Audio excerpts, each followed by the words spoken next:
And presumably we're live. Hello, world. Welcome to Blackwater D&D, the show where the points don't matter. Where like 80% is made up and the dice rolls don't matter. Most of them don't matter. Most of them do, except when you roll so many fives. So many fives. Our dice rolls are only good when they don't matter. I think that's the line. Yeah, this is true. This is true. Oh my gosh. No. You know? Sometimes I think of a funny thing to say. No, look, one of the greatest skills I've ever learned in becoming an adult is realizing when a joke sucks before it leaves my mouth. And like, it doesn't always go, as I'm sure many of you have seen. Sometimes I drop a stinker, but a lot of times I catch that stinker right at the gate and I clench and it goes back inside me. No, let it fly. Let that stinker fly. No, I didn't like any of that. We should roll that intro. Cody? Could you roll that, Cody? Roll the Cody. Roll the Cody. Roll the Cody. Ba-da-da-doom, ba-da-da-doom, yeah, yeah, yeah. When you're stuck in quarantine and there's nothing on TV, come on down, come and see Blackwater D&D. Mish. What's this Mish thing? We're back. Oh, that comes from Chatwater. Sean just yells Mish before we get in and we go live. Mish, I'm gonna Mish, hop Mish, Mish, Mish, He could hear you guys. Count going down crazy. numbers when you could just say a cat's name because he knows his repeatedly. name. Because Mish, Michelle. he would go crazy. Mish, hi baby. But does he only know it when you do it in like the Mish, like the kind of tone, or No. I just slip Mish into Mish, like a mishmash? No, he knows what his name is. Hey, did you say you had announcements, Am? I did. Oh, sick. First off, a big thank you to our sponsors, Legendcraft, a nerdy woodworking company from Calgary, and Silverwing Armory, selling paper products for all your RPG gaming needs. Check them out, and if something tickles your fancy, enter the code Blackwater at checkout for a little discount. Love as always to our dice goddess Keisha. Check her out at berrydragon_dice. Her commissions are open, so DM her for all your custom clickety clackety needs. Our campaign artist is the amazing Tiana Kovacevic, and you can find her at miss._Marston on Instagram. All of our official art for this campaign and beyond is done by her, so if you should get art done by her too. She is super busy right now with commissions. I will say that you will likely get bumped to next month, maybe the month after, but please commission her for art. She's super slamming busy. And all of that kind of good stuff. So you're going to want to DM her and get in there because art is so good. Our Discord is also really good. It is a lovely, amazing place. Type !Discord to come and hang out with us. But while we're streaming, coming out here because that's where all the cool kids are. A big thank you to those of you who subscribe to us. Don't forget to re-up your subscriptions as they don't roll over every month. And if you have an Amazon Prime, throw it our way because thanks, guys. You get one free subscription every month with Amazon Prime and for Twitch. So give it to whatever streamer. But we would love if you gave it to us. We also have thank you so much. We also have a coffee. If you'd like to support our show above and beyond a subscription, type !Donate in the chat. And head on over. Something, so people often ask, like, what do our subscriptions go towards? And you'll notice that Jen and I are headsetless tonight. We have some brand new microphones that we wouldn't have been able to purchase without your wonderful help. So thank you, folks, for helping us improve our audio game. We're just leveling up the audio so we can just stream better. And that's what stuff donations goes toward. Also, thank you, Dorstos, for the Prime right away. Oh, thank you so much. So fast on it. Yeah, you have a free gift to give. It's wonderful. We love Prime. Also, thank you so much for just showing up and hanging out with us week after week. We're so happy to have you here and just super grateful for all of the love that you show in this wonderful, amazing community. Something else we love, Lore Club. I'm singing a lot today. Want to get involved in chronicling our campaign from the beginning to now? You do. Type !lore in the chat, and that'll get you connected with our mod, the New Experience Network, who has set up an unbelievable community lore project. They are also involved with our Chatwater Quiz Bowl, which is fast approaching and I will talk about shortly. But before I jump into programming for this week and beyond, Len, what are you up to this week on your channel? Oh man, what am I up to this week? Sorry, I decided that this was the time I was going to try and fix my light again. Tomorrow I'm streaming. I'm going to start at 3, I think, but I'm streaming It Takes Two with my friend Katie at 5. And then Amazing. the regular weekly streams, and then next Sunday I'm doing an 11-hour stream for my 11-month sobriety milestone. Yay! Woo. Amazing. So yeah, please go give Len's channel a follow if you want to hang out and just watch some wonderfully wholesome gaming times. They are the streamer for you. Programming this week, it is Sean and I holding down Chatwater this Monday. The two of us are going to be diving into some RPG theory, where we're going to talk about how RPGs like D&D can be used in therapy. For those of you who don't know out there, I am a therapist. I do this professionally. So we're going to talk about how therapy and RPGs kiss and have a really fun time with that. Is a topic Sean and I are both very passionate about. So please come They kiss and they have a great time doing it. RPGs, therapy. They're just making out. It's just so much. They're gonna take that somewhere else. But it's an ethical makeout because this is therapy we're talking about. So if you want to come ask questions about it, please come hang out with us 8 p.m. Pacific Standard Time on Monday. And then on Wednesday, oh my gosh, it is our monthly one shot, and we are back. A very long time ago, we promised a Battle of the Bards for a one shot. We're apologizing for the lateness and apologizing in advance. I'm not. We apologize for nothing. We said you'd get it when it's ready. Say get it sometime. But we are actually get it in writing next time. That contract. I call our lawyers, and I don't have to apologize for shit. So Sean is going to be DMing this amazing Battle of the Bards for the very coveted spot of the Blackwater Bar and Grill Bard position. And we are going to be joined by some amazing bards, cast members, including our very own Matt, Adam, Yanis, and we are going to be joined by two wonderful folks. We are joined by Brianna Flame from the Initiative Order, who we're so excited to welcome on stream, and also Starlinia from Dungeon Master's Diary, the Arcanum. We're so excited to have these two amazing role players come join us. So please come hang out with us next Wednesday, 8 p.m. Pacific Standard Time for an all bard extravaganza. I have seen some of the acts. And just buckle your butts, y'all. It's going to be great. I've seen one of them. Yes. And then we are back on Saturday for our main campaign. So lastly, whether you're new with us tonight or whether you've been with us for ages, thank you so much for the support. We love you immensely, and we are so thankful to have you hanging out with us here at our table. We hope you feel really, really welcome here. If you have any questions about the campaign or anything like that, throw them up in the chat. One of our mods or one of our longtime fans will fill you in. Now let's play some fucking Dungeons and Dragons. Tim, take it away. All right. So for those of you just joining us tonight, last week, Blackwater continued their journey through the Vandor forest of the Shadowfell, coming across a number of long dead elves impaled on a tree, a mysterious statue of King Noct, and they managed to avoid 2 hideous insects. The following day, they pressed ahead across a massive ancient battlefield littered with fragments of bone, twisted metal, and a grisly scene of a long-dead dwarf holding a rune-covered broken shield amidst a number of dead enemy soldiers. As they surveyed the scenes, hands sprung up from the ground to grab them. So, this is where we begin. I need everyone to make a dexterity saving throw for me, please. Oh, we're starting so hot. Yeah. So hot. Right in the shit. I'm ordering ramen. There it is. We're all 10 feet from Callie. Yeah. Yes. Ooh, Are we? there Because she I is. did I I don't want to rules lawyer myself here, but I'm good. Please Do do. I stepped Welcome back to the and dark side.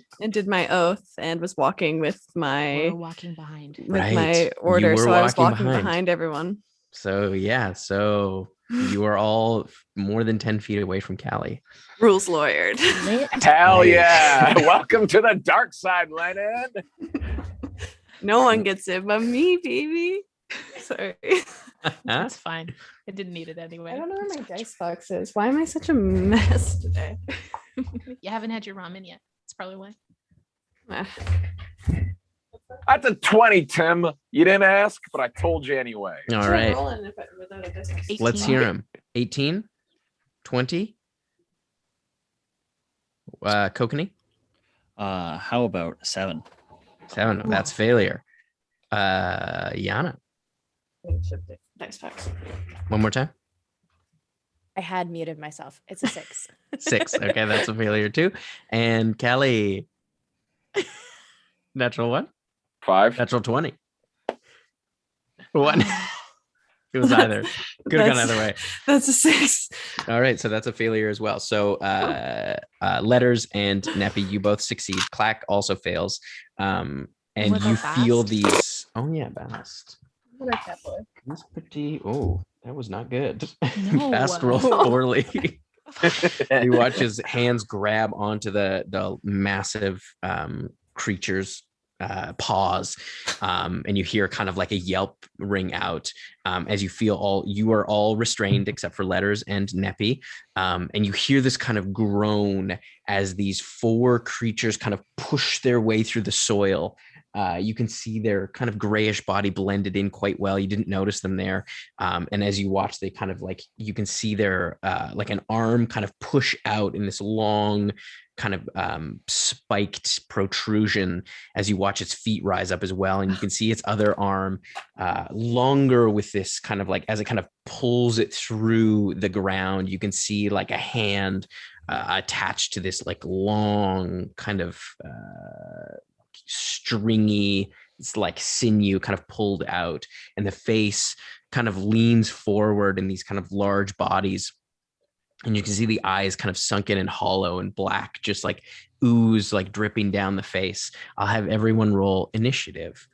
Those of you who are restrained, I believe it's a disadvantage. Tim, I just want to clarify, this is one big bad oogie made of 4 people, No, there or 4 are individual 4 of big these. bad oogies? There are 4 of these medium-sized creatures. 4 oogies. 4 4 goose. oogies. I found my dice beans. box, guys. Actually, I had a really good idea if I went first, but I don't think I'm going first. Actually, your initiative rolls are not at disadvantage if you're restrained, but your speed is 0. I rolled like I roll at disadvantage, so There you go. there's that. It's the chair. Those guys. My chair's across the room. I sat down and I missed the chair. That's what happened. I went to sit back up in my chair and my butt missed it. I laid Dang. myself out. That's going to be a 10 for me. All right. 25 to 20. 20 to 15. 15. Okay. 15 for Yana. I'm the fastest. We're concerned. I'm I'm not slow, Sir. but I'm not usually here. Especially at a 15. 15 to 10. Oh man, 10 to 10, 5. 10. I got 10. I got 10. Callie, okay. How about an 8? I got an 8 too. 8 and Letters. Your initiative is bigger, I think. It's +5. Yeah, mine's 4. I like the idea that it's bigger. I have a bigger My- initiative. My initiative is so way big. So Dude, big. he's got Letters has a huge initiative. I don't. And what was yours, Neppy? 4. 4. All right. Okay, so you watch as Bast tries to kind of pull up against the skeletal hands. You can see they're kind of like black and charred. No, he does not do it. He does not. Man, actually, no, he has resistance. Okay, yeah. So he's able to kind of break his paws free. as he kind of like leaps up. But that is his turn. It is the creature's turn now. Rude. All right. I'm not in my armor, am I? Nope. No. Your AC is 14 and mine is a 13. All right. They're each going to make an attack. One is going to make an attack on you, Letters. One is going to make an attack on you, Neppy. And one on Callie and one on Yana. Nice. All right. So for Letters, 22 to hit. Yes. Okay. We'll do that first. That'll be the easiest way. All right. So you watch as the hand kind of comes up, and you see now as the hand kind of whips up, you see the hand is actually pierced by another kind of sharp pointed, almost looks like jagged bone sticking out of it, and it shoots towards you like a harpoon. All right. So that's What if it didn't? How far away, That's Tim? Is this crazy. a projectile or does it slap you with its harpoon hand? no, it shoots towards you. It's only about 10 feet away. Okay. As they've like risen out of the ground. But it goes like, you can see the whole thing is pretty long. So that is 21 points of piercing damage. Absolutely. And you are grappled. Mhm. And I need you to make a wisdom saving throw for me, please. That I can do. Callie is not near me. Sorry, homies. I made a flavor choice. We respect flavor choices here. Wisdom, wisdom, wisdom. There she is. That's an 11. And I assume that fails. That is a failure, yes. Wait. I don't believe that 15 will do it, will it? You can't tell me that. I'm making decisions in my head. I don't think 15 is going to be enough. I don't flex my brain. I just fail. So whatever you got for me. You feel this like resonance through your brain, and you take 18 points of psychic damage. And you watch as it harpoons through his shoulder. You watch his like Letter's nose starts to bleed a bit, and like you watch the hand that has now gone through kind of grab you on the back, and it pulls you towards the creature. And you watch the hand that's holding him in the ground kind of moves with it through the dirt. So you move, you're kind of 5 feet right up next to it. Who has me grappled? The dirt? No, or the creature? Sorry, you are not restrained. So I'm never not mind. So the creature has just restrained. You were grappled by the creature. Copy. But you are pulled towards it. And you can feel this like aura around it as it's like the psychic energy is quite powerful. All right. The next one is going to attack you, Neppy. That is a 18 to hit. Yes. Okay. Normally no, but just today. All right. So that is 12. We need our fighting and poison Pokemon right now. 23 points of piercing damage. Okay. And I need you, you are grappled, and I need you to make a wisdom save for me. Why can't I do that? 23, you said? 23 points of piercing damage, yeah. Okay. And a wisdom save from you if I could. You got this, Neppy. You're so fucking wise. I am. It's the one thing I'm good at. Yeah, it's a 29, Tim. Yeah, so you managed to kind of like, you kind of fend off. You can feel that it's like psychic energy kind of pushing towards you, but you managed to kind of fend it off. My D&D Beyond isn't working for some reason. I don't know if it is. All right, the next one is going to be on Callie. Guys, I meant to buy new dice before today, but I forgot. Dang. That is a 26 to hit. Tim, be more sad about it. Oh, yes. That hits real good. That is 32 points of piercing damage to you. And I need you to make a wisdom save for me, please. Yeah, no problem, Tim. We're friends, right? Tim's a cool DM. You're friends when we're not streaming. There's no friends with your DM. Natural 20. Fuck you. Nice. So yeah, that's a 31. You feel it as it's trying to pull you towards it. Even though you are grappled, you can feel the arms start to tense up, almost like the rope on a harpoon, trying to pull you closer into the kind of like psychic field, but you manage to resist it. All right. The last one is going to be against you, Yana. That is a natural 20. Yep. Am I within 30 feet of Yana? Yes, you are. It is not. All right. So that is Thanks, Mom. 27 to hit then. Yes, still gonna. Ouch. Still sucks. Ooh. All right. That is 17 points of piercing damage to you. You are It's a grappled. natural 20, but like a unnatural 20. And I need you to Cute. make That's so a funny. wisdom save for me, please. It's against magic. Yes. Yeah, it is. Yeah. Okay. It's not like a okay. spell, but it's like a magical effect. It would be magic damage. Yeah. Yeah. Let me double check what my wisdom save is. That's a 21. 21. Okay, so yeah, same thing. You are grappled. You feel this kind of like this sort of psychic energy, this kind of like, it almost has like a sorrowful, like you feel these kind of like this wave of emotion kind of trying to overpower you, and you manage to kind of push it away. All right, so that is the creature's turn. Yana, it is your turn now. Oh boy. Okay, so there's just a bunch of things at my feet. Yes, you are restrained. You can see down there's like amalgam of skeletal hands that have grabbed your ankles. Okay. I'd like to gear barrage, but I don't know if I'm in a situation where I'm not going to hit my friends with a 60-foot cone. That sounds way too large. Yeah. I can't gear barrage into the ground, right? That doesn't work that way. Yeah, I mean, you're all kind of clumped up. Yeah. The creatures are kind of around you. Okay.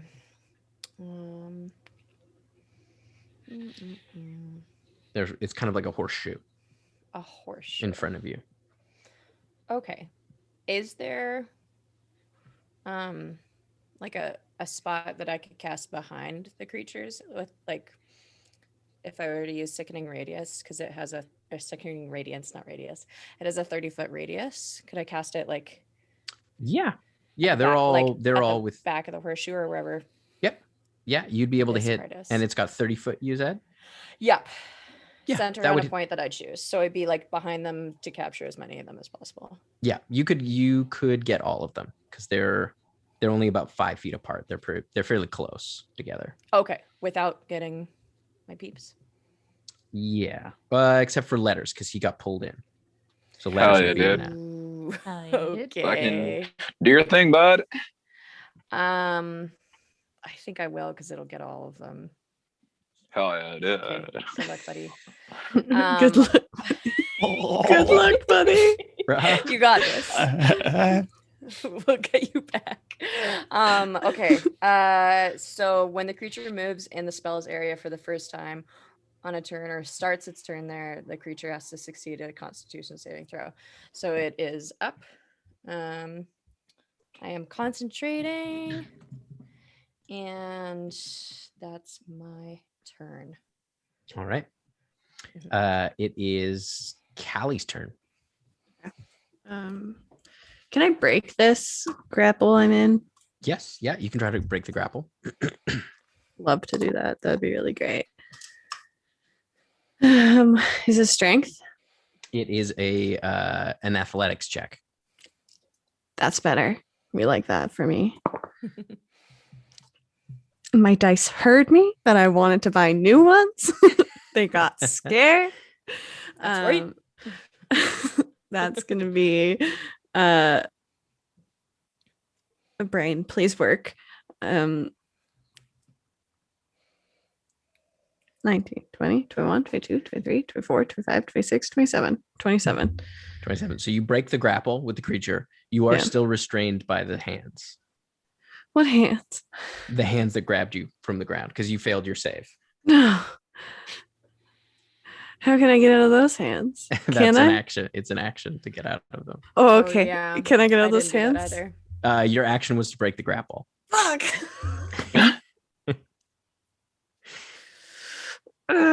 Okay.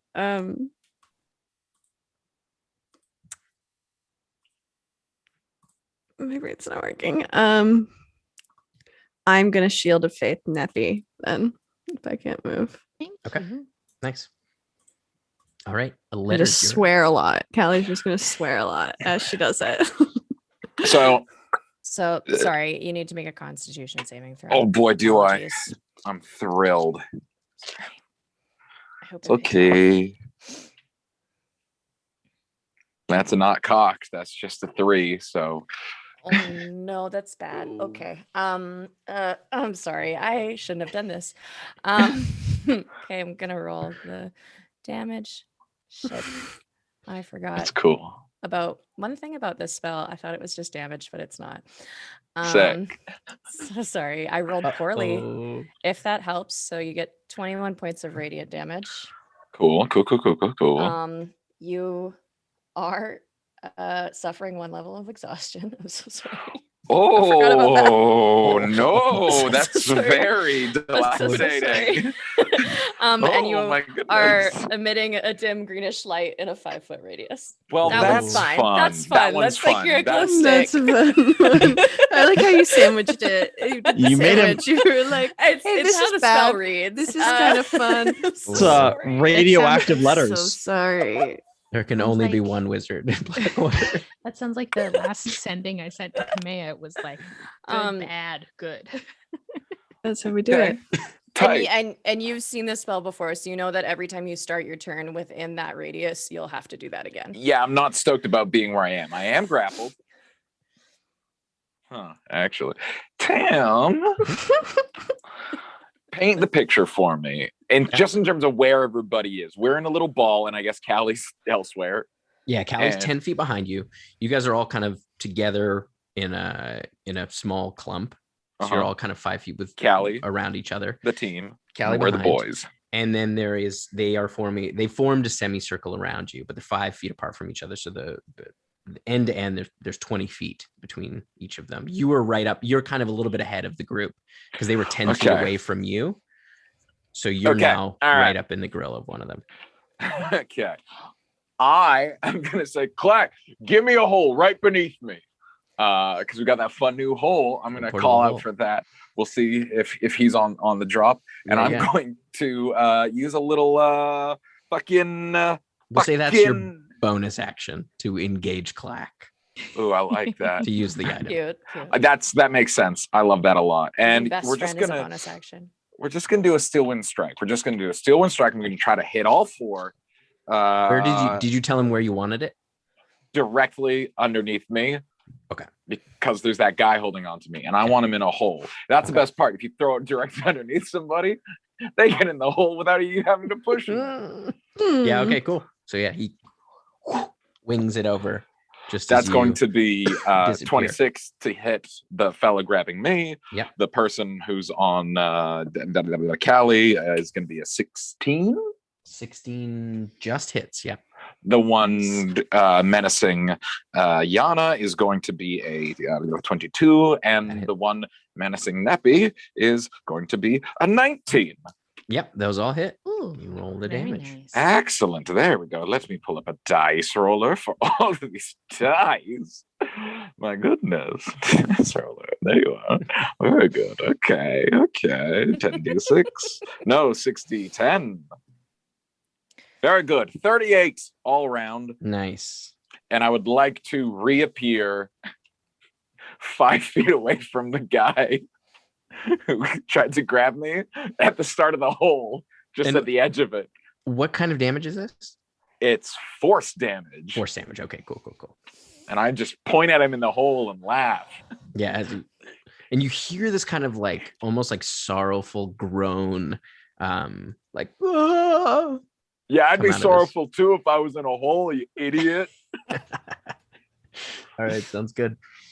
It is Kokanee's turn. Yeah. So how? So we now have the 4 of them in a semicircle. Well, one of them is in a hole. One of them is in a hole. So there's a guy. In a There's a hole. hole. There's a guy. another guy. there's a Okay. guy. Okay. And it's sort of like we're missing one tooth. Yeah, absolutely. Perfect metaphor. And then you've got Spooky's glow stick party. Mhm. How far Mhm. past those Where's guys the- does that come towards us?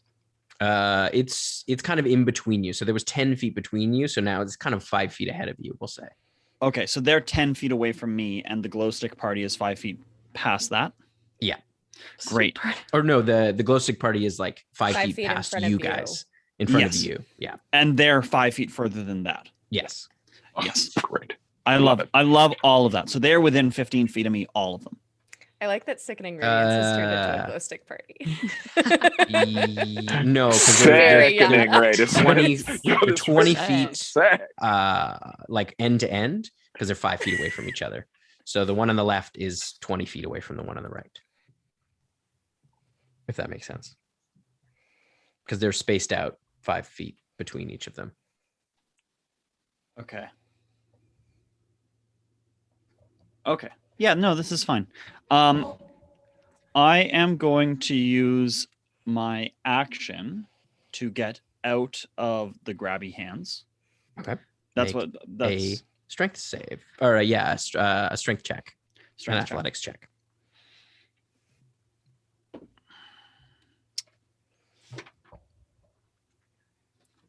Is it a check or a save? It's an athletics check. Okay. 14. That is not enough. Okay. As you feel the hands tighten on your ankles. That's Buddies. not cool. Not I am ideal, going not to ideal. action surge. And at 5th level, I am going to cast Spirit Guardians. Nice. Nice.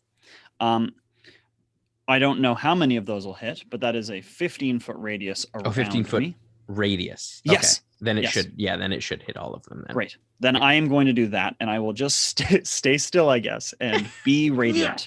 Okay, cool. All right. It is Neppy's turn. Nepe. Oh, Nepe. yeah. Nepe. Also, apologies. I have been trying to figure out my D&D Beyond login because it kicked me out for some reason. So I am going to, I'm assuming all of these things are immune to necrotic. So we're going to, are there, how many of them are within 30 feet of me? They are all within 30 feet of you. Okay, cool. I am going to.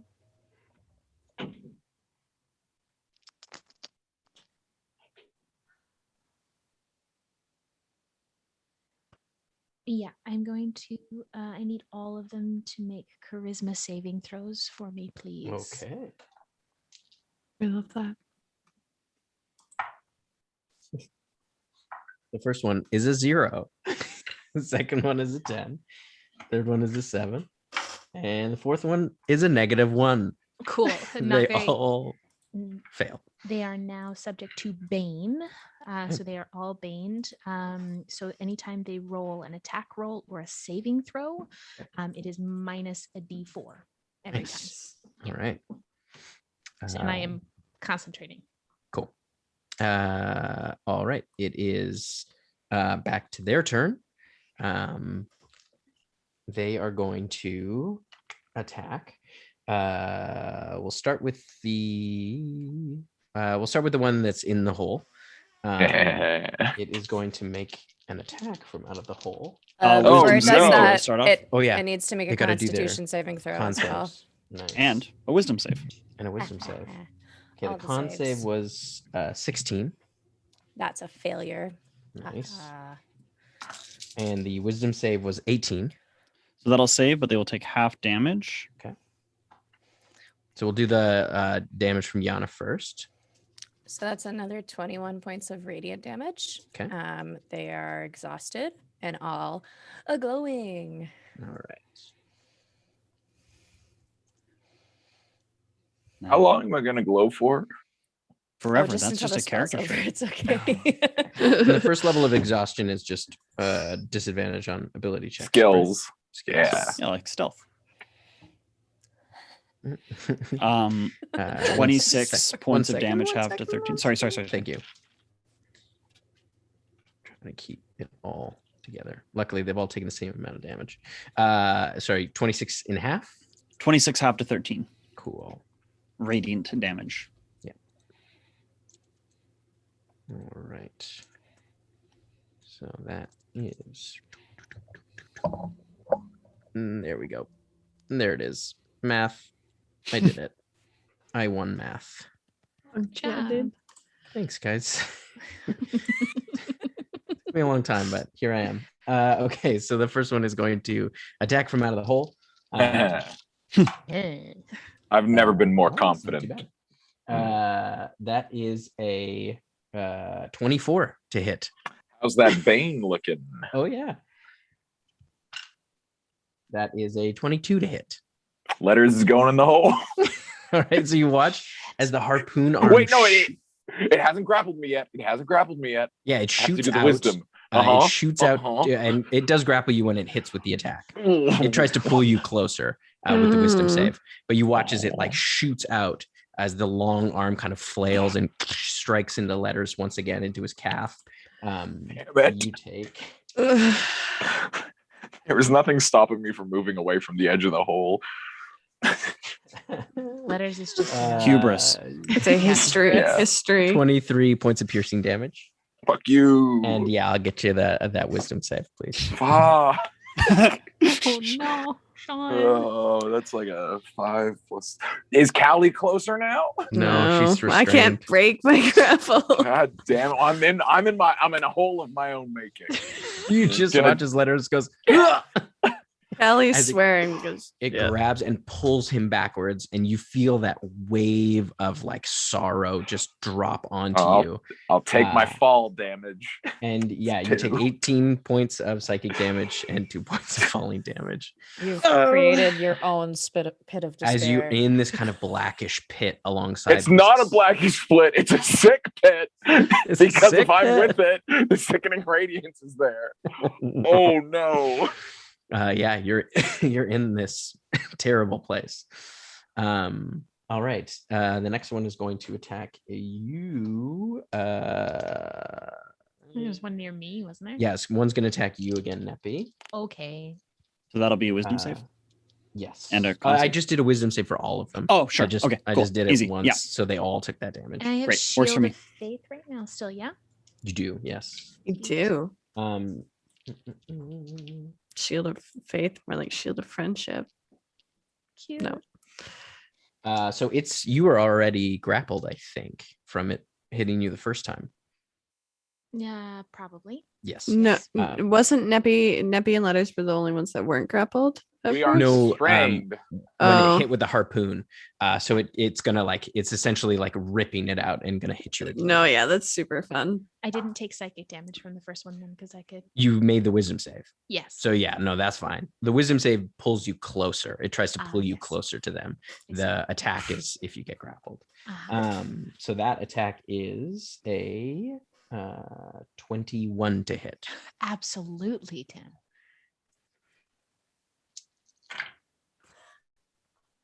That's not very good. 12 points of piercing damage, Okay. and I will have you make a wisdom saving throw for me, please. Ooh, it's gonna be an 18, Tim. That succeeds. Yeah. Okay. So you're okay. So again, you feel that like that sorrow kind of trying to pull you towards this creature. As it like you can see its other hand is sort of almost reaching out as if to like beckon you closer. Was that attack on me baned the first time? No, you know what? It wasn't. So maybe it would have been a 17. That still hits. That's all. It's okay. Yeah, my AC is 15 right now, so Right. Then one is going to attack you.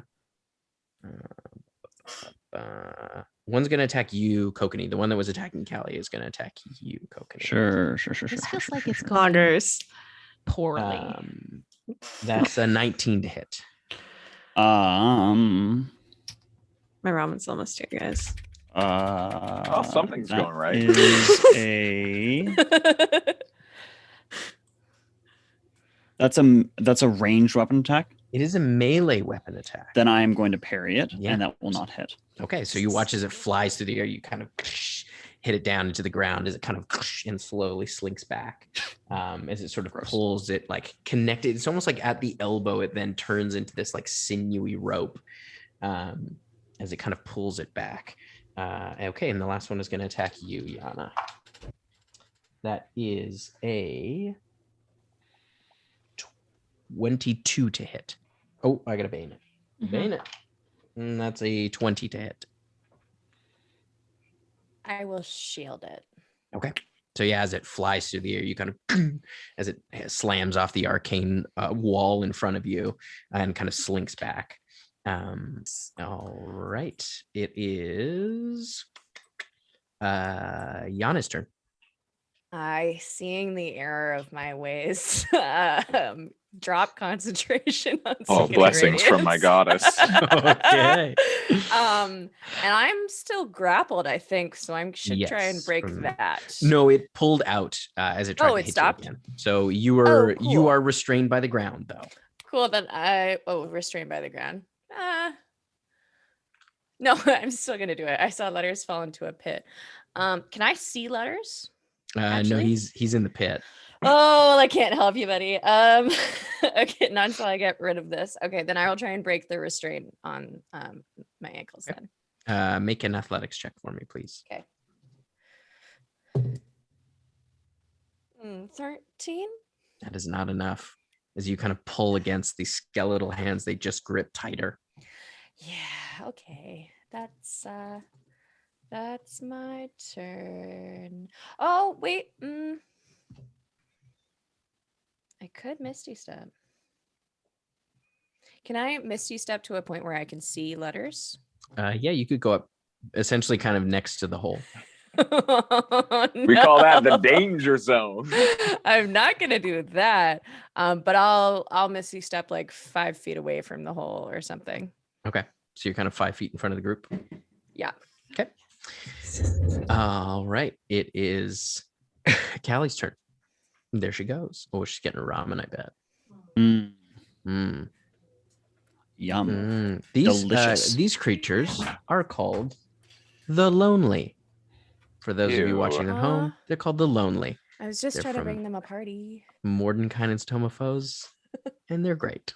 They look really gross. They are super gross. Callie, you're up. Burn all of Tim's books. I want to break the grapple of the ground. Okay, make an athletics check for me, please. Kelly is so excited to fucking...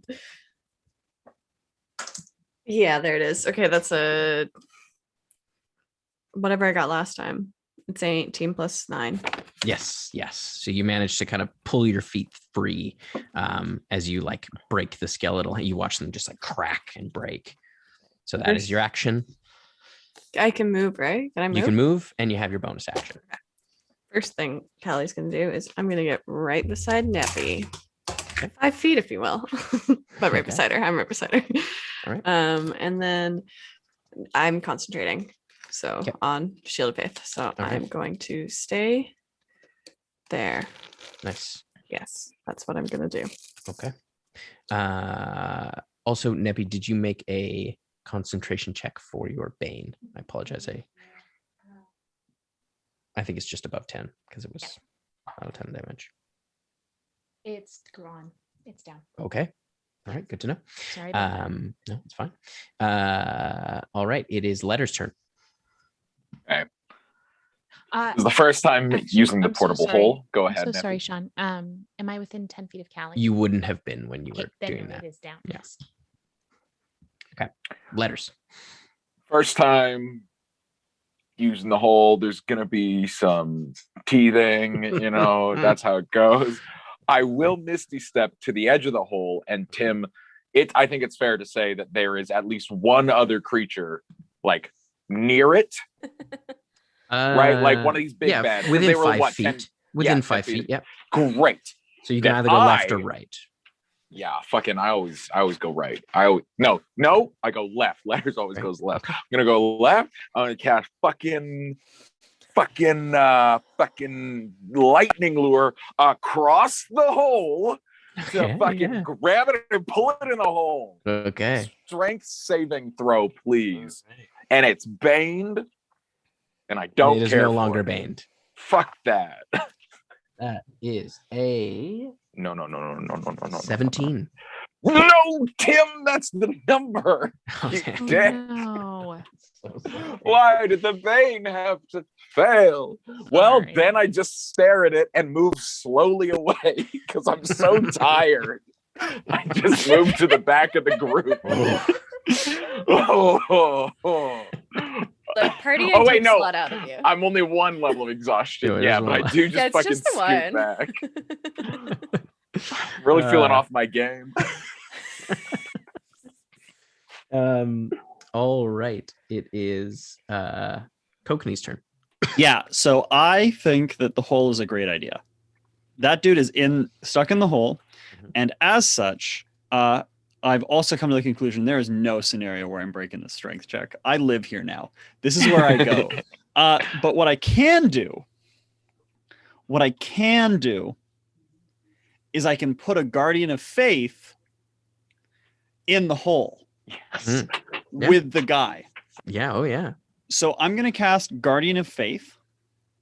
And now there is a large spectral guardian hovering in the pit, and everybody who starts their turn within 10 feet of it takes 20 radiant damage on a fail save or 10 on a successful save. My Nice.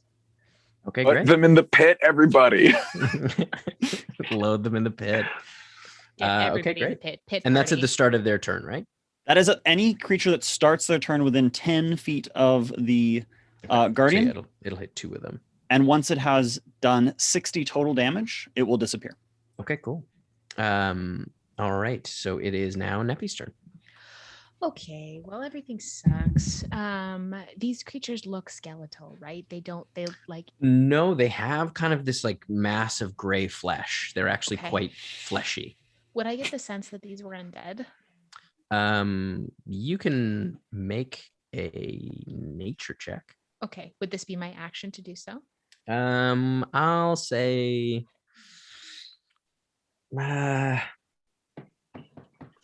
yeah, because it would be Okay. like making a medicine check on something. Like Gotcha. you're No, I trying to understand. discern. Gotta stop Because- eating in the Shadowfell. All right, let's see here. Because I mean, there's ways to test it. So I'm grappled by one, right? You are, yes. Yeah. Okay. I am. There is a way to test it, but it's like a 5th level spell. Okay. I'm gonna say that I am going to.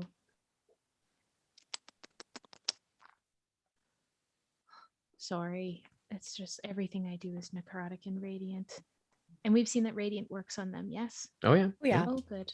Okay. And there's one right up on my butt. Like. No, it is 10 feet away from you. It is grappled you though, and is trying to pull you in. Okay, cool. That's really chill of it. That's the chillest thing. Yeah, okay, great. I am going to bring up I'm going to fire a 5th level guiding bolt at it. Okay. And I can't see letters. He's in the pit.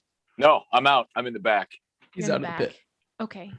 Can I see letters from where I am? Yeah, he's probably kind of just behind you. How bad does letters look? Letters looks tired and just so many things have gone through his body. So not awesome. Is he within 30 feet of me? Mhm. Yeah. Cool.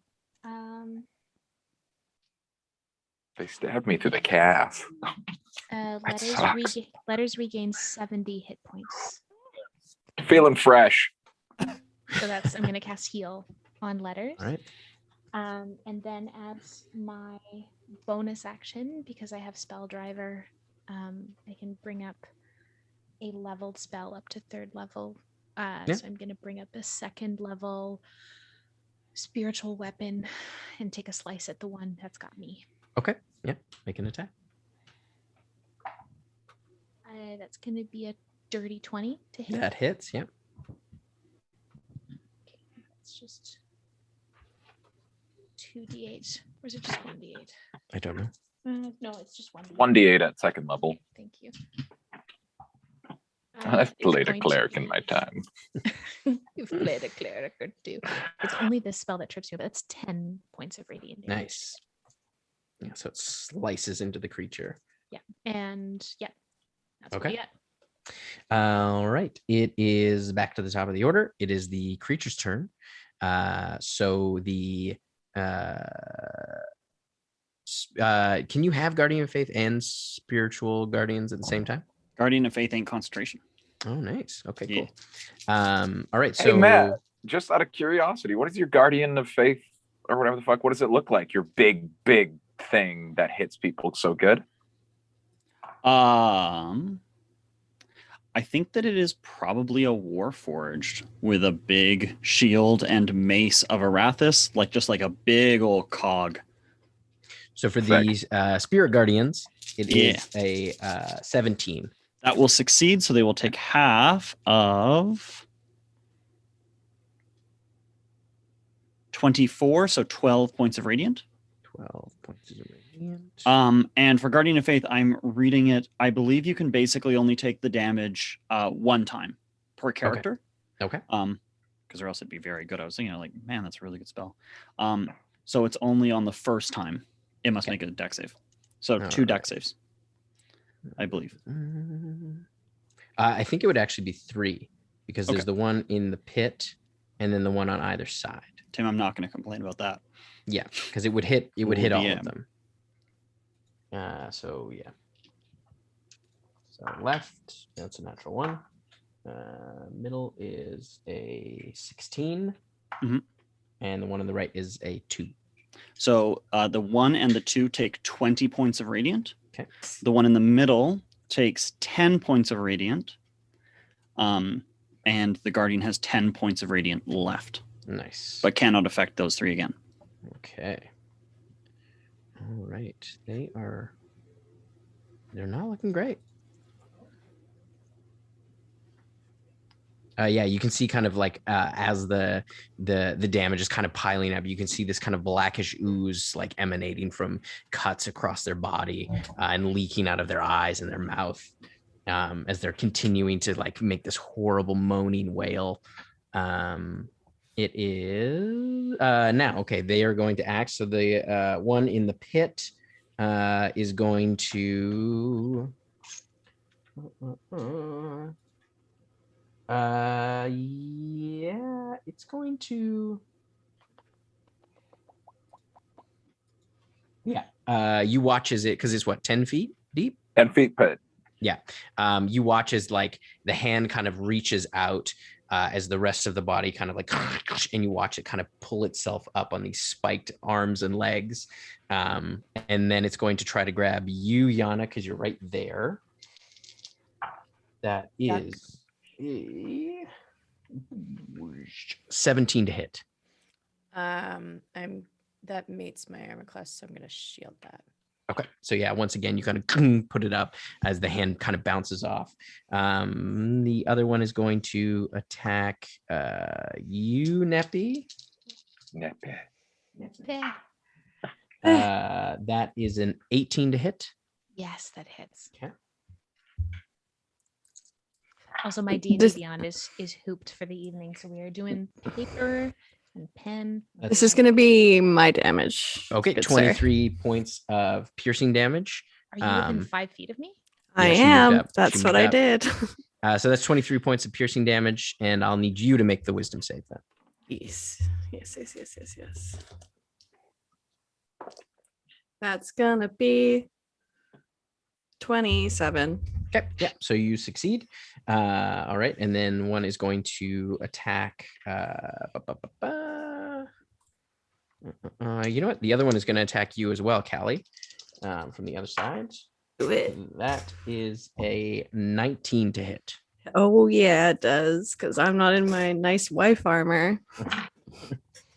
All right, that is 23 points of piercing damage to you. Nice. And I'll need you to make another wisdom save for me, please. Yes. It's gonna be a 23. Okay.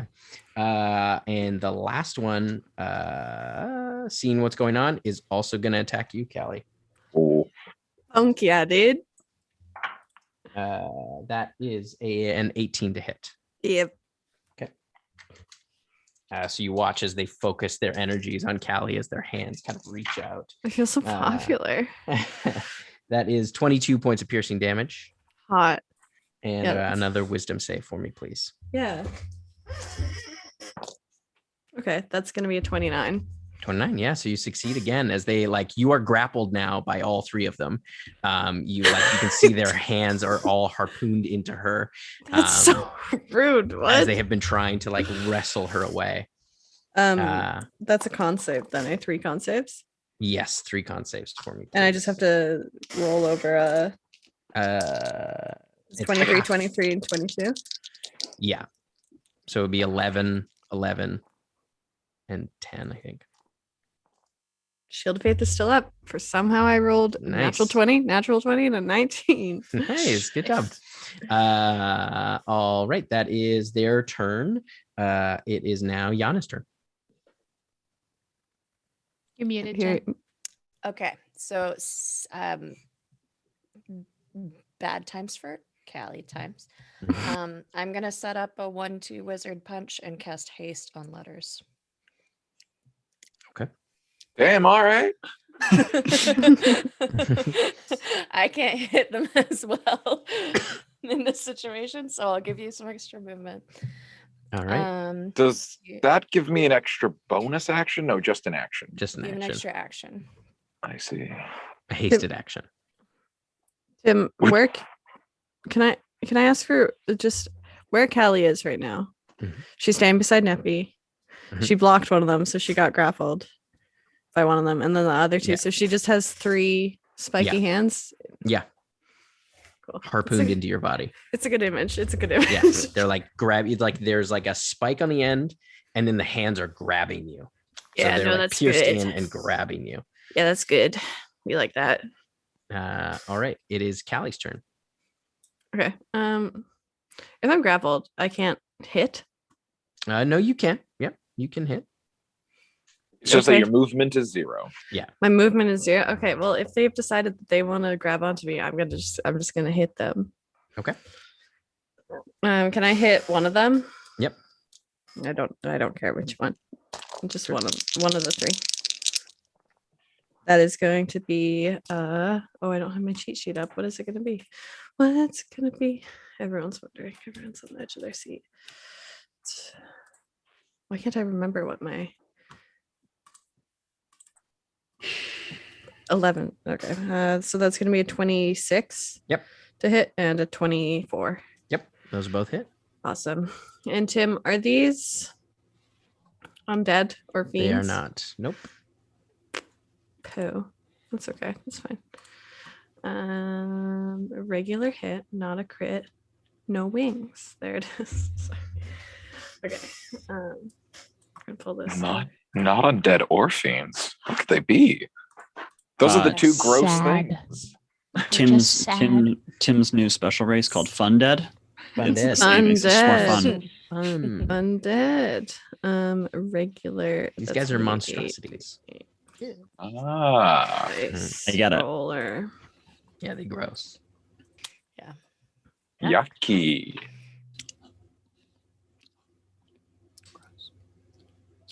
But we wouldn't know that. We wouldn't. I wouldn't know that unless I took the time to know that. 45 points of damage. Yep. So the to first one one, you just slice through its arm as it reels back and kind of flailing, and you hear this kind of gasp as it just falls apart. Cool. Now I'm only grappled by 2 of them. That's my turn. Okay. The other one, I assume you hit one and then you hit the other because the amount of damage you probably would have done. How much was the first attack? It was. Maybe not though. It's right here. Hold on. Let's pull it back up.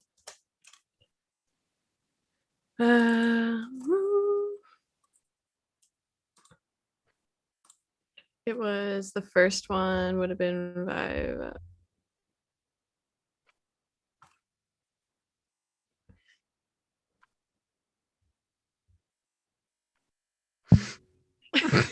Makes 21 sense. points of damage. Yeah, that would have been enough to kill the first one. So yeah, you kill 2.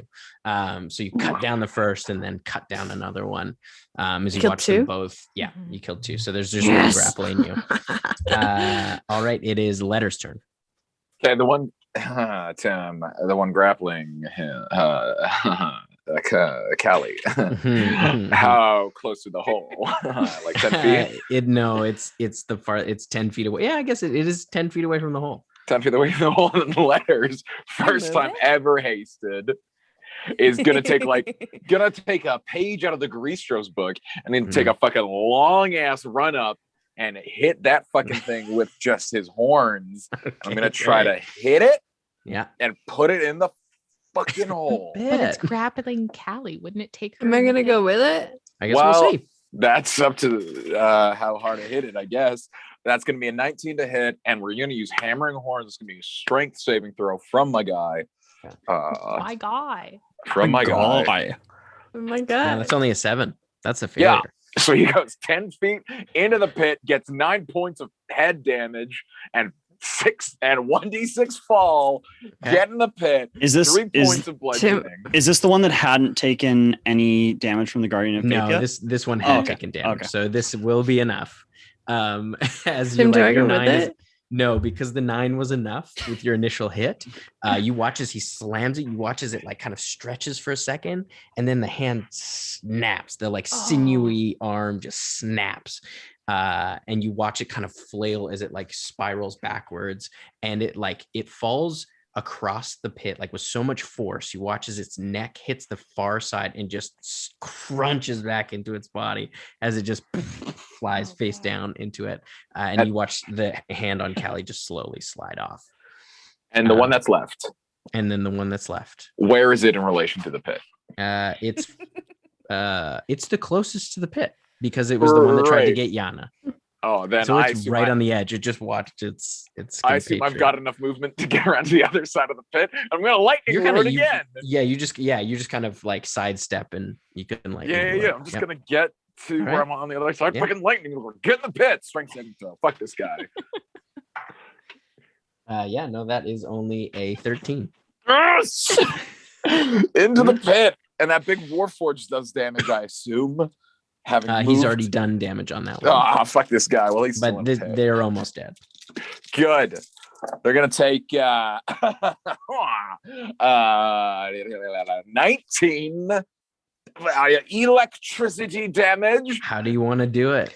I'm pulling it in the pit, Tim. I told you.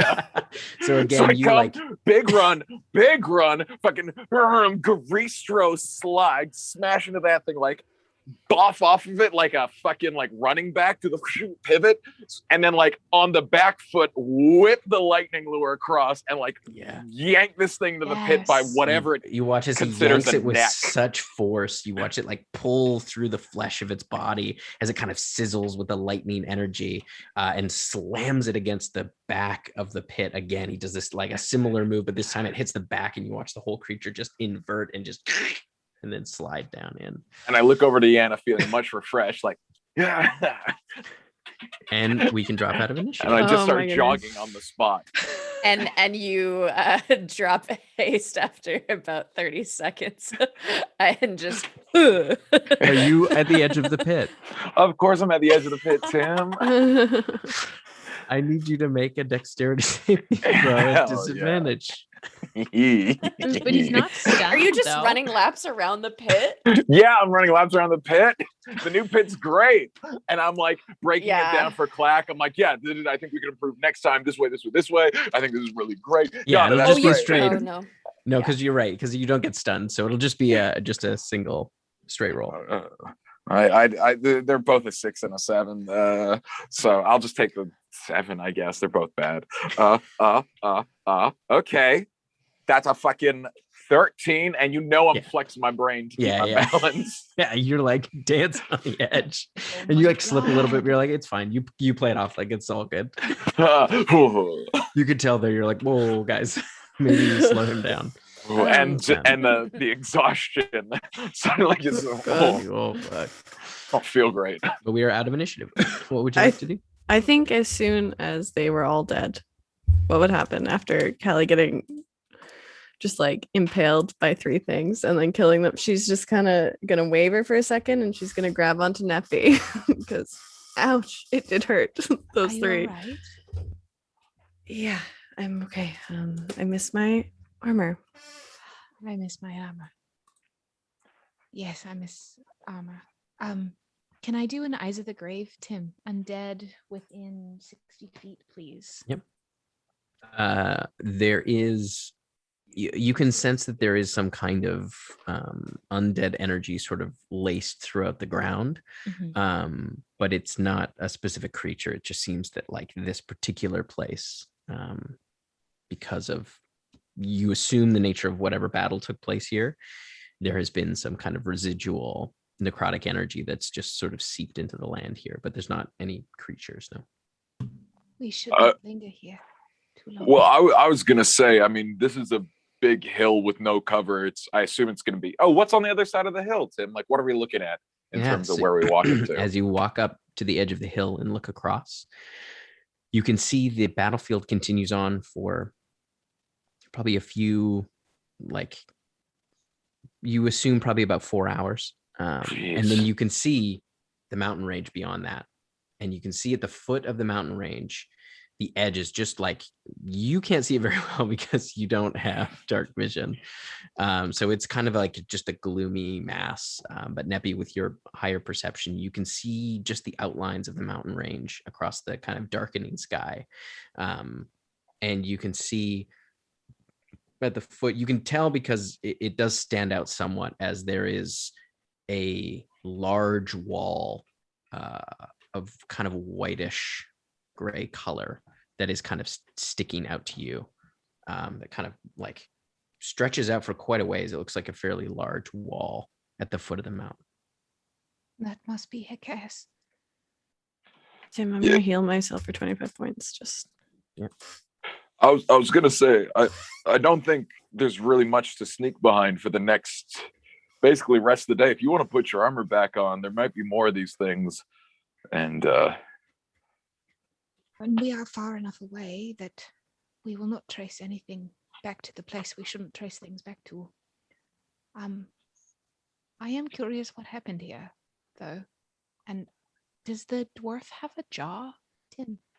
No, there is not much left of the, like, you can kind of see the remains of the armor, and kind of like a few fingers, but most of the head is kind of desiccated and gone.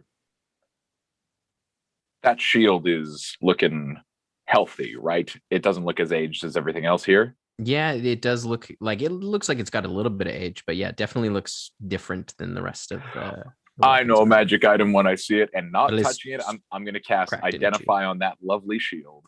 Okay, so it is cracked in 2. Right. So it is not, at the moment, it does not hold any magical properties. Oh. You can tell that it, like, there is magic within both halves, but you're not able to, like, without the item being complete, you're having a hard time identifying exactly what it does. Well, having a lovely dwarvish beard that allows me to read dwarvish, do I, while I'm taking a gander at it, do I get any sense of yum-yums? Yeah, you can see that it looks like names. You can see names etched into the entirety of the shield. And you can make out, it's hard to make out that there was a symbol in the center at some point, but it has been destroyed.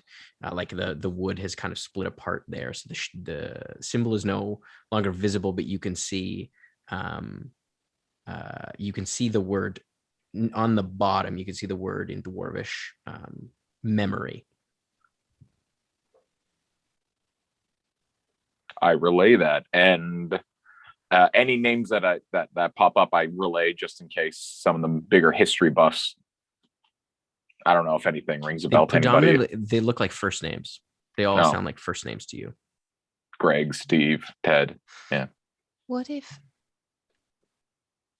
I mean, if this was a dwarven shield, and a magical one, a powerful one, it looks like. Because it looks like everything blew back from this. Yeah, this seems like the epicenter of whatever battle was here. This seems sort of like this was an epicenter of a kind. Like there's a number of bodies kind of splayed out around it. I don't think this shield should stay here.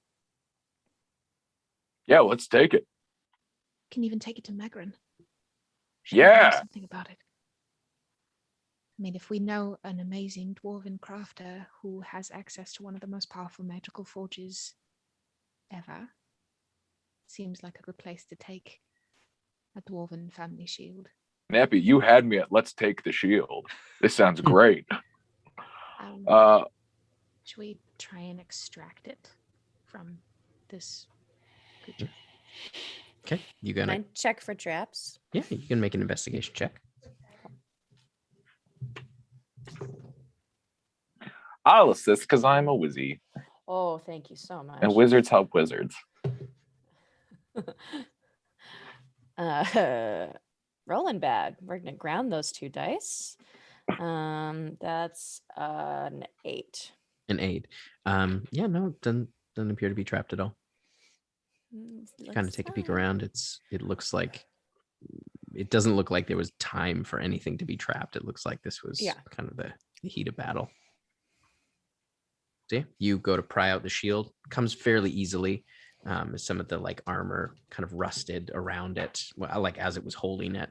You kind of just tug at it and pull both sides out. Okay.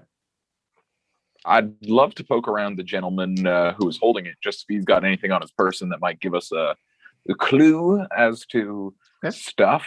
Make an investigation check. With disadvantage because I'm sleepy. Oh, that's quite good though. 24. 24. You take a look around. He doesn't have any kind of valuables. You see hooked onto where his kind of belt would have been, like and kind of threaded through part of the armor. You do see there is a small, almost like a charm amulet. And you can see on it, there is a small, like it's fairly worn. It looks like it's quite oxidized. It looks like it was probably copper, a little amulet, and you can see it's got a large tree in the center of a shield. Anybody recognize this tree and a shield? Can I take a peek at it? Sure. Yeah. You can make a history check. Okay. Help. I'll guide myself as I do so. Are you proficient in history? Mm-hmm. Ooh. Spent a lot of time reading books. Okay. Plus, it's gonna be a 19, Tim. 19. You recognize, like, it looks like a family crest of a kind. You have no idea what kind of family, like you assume some kind of dwarvish clan. You haven't seen this one before. But just judging on, you're sort of putting together the like context clues. But it seems like this probably belonged to this soldier. It was either his or someone close to him, but it was likely a family crest of some kind. I relay that. Well, we probably shouldn't linger here lest more of those creatures come upon us. I'm going to put my armor on, Kelly. Yeah. Tim, do I have to be attuned to it? Yeah. Yes. Yeah. It takes an hour to attune. 10 minutes to dawn and an hour to attune. So, Mm-hmm. do we want like an hour sitting down with it? Yeah. I mean, this is a pretty good place to sit because anything coming up on us, unless it comes directly underneath again, we could see it coming from literally miles away. Probably We as good a also are place as then any. visible for So, miles. Yeah, but we did have like a glow stick party earlier, so that damage is done. I can wait. It's not a problem, but when we get to Heikass, I will put my armor on.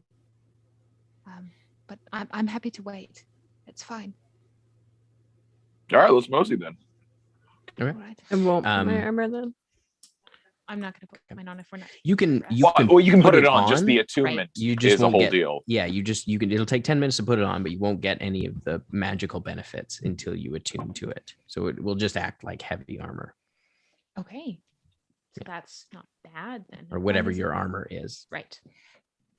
So I'm Uh, back up to 22. It, think? there's likely some magical enhancement to that. I think it's just base, Oh, wait, whatever what is- base heavy armor is. If you use a shield and that, then it would be 20. 18 from plate and 2 from a shield. Mhm. Mine is not heavy. Oh, so heavy. Oh, heavy. Oh, so heavy. You watch as Clack is kind of like squatting next to the portable hole. He sort of looks at you. Letters like, what do we? Oh, yeah. What Pack do it we up. do with them inside? How do Oh. I mean, yeah, for now. Yeah. they? Yeah. Okay. Because it's just like, I don't know. I think it's like a bag now. If I just pull it up, Yeah, I think it they're is. just in a bag. I Can don't you wanna throw haul it them. then? I mean, it's Well, here. huge. Tell you what, pick it up and then unfurl it again, but upside down so that they like slurp out. Okay, yeah, I think I can do that. I might need some help. Yeah, I'll help. I'll help Sucking. like fold him. Am I, I can shake it out like a sheet. sorry, am I at Yeah, it's a 18 weird then? tent. For Plus your 20. shield. Yeah. 20. Okay. Yeah, so 18 plus 20. 2. 20. Okay. It's better than 14. All right, so you press on. I'll have everyone make a stealth check for me, please, at advantage because you got bossed still. Am I just a straight roll then? Yes. And letters as well because he's still exhausted.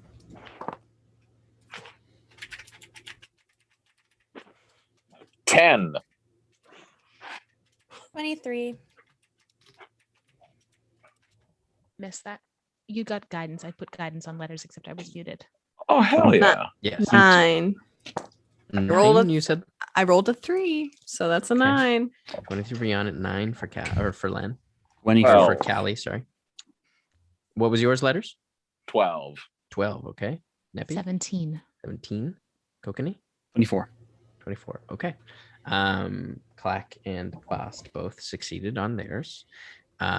So you managed to make it. You watch as you're moving forward, Neppy, with your passive perception, you see a few other creatures just kind of at the edges of your vision, which means they're relatively close.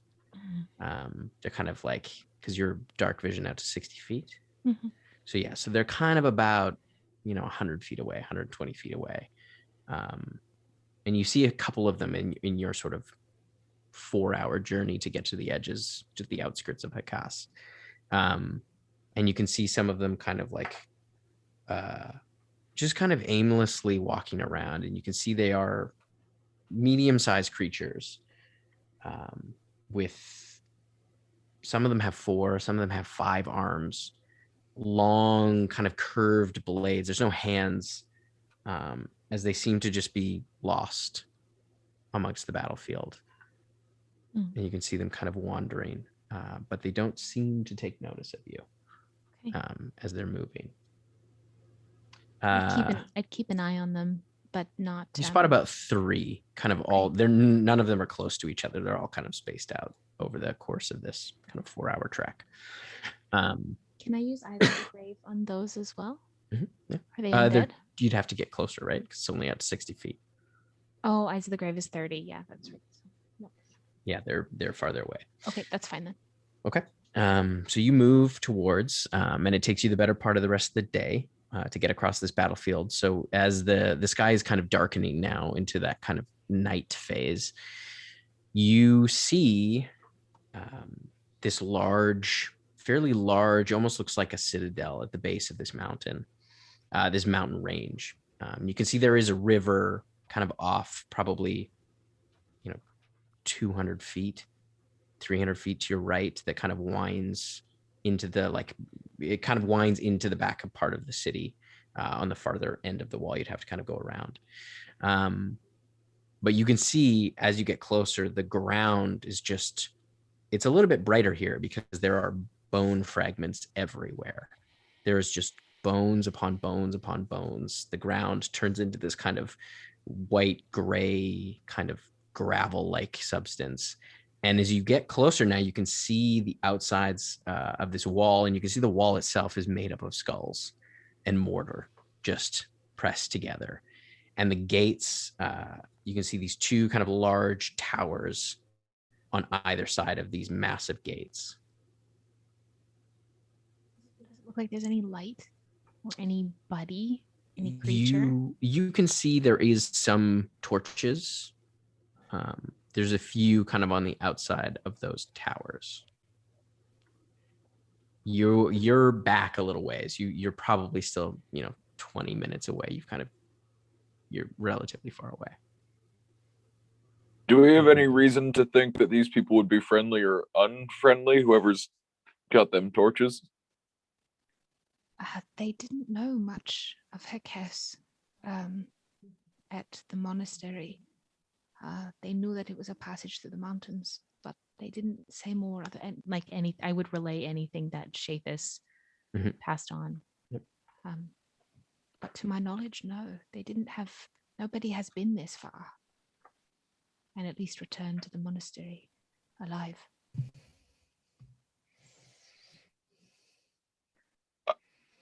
I don't know how y'all feel, but I feel like if we could say hello and then see if they shoot it, can we say hello from a safe distance? And then if they're like, we have a backup plan. What do you think, team? I mean, it is nightfall. We could mansion, rest overnight, and then try to go in the morning. That might be a good idea, as we're not 100% at the moment.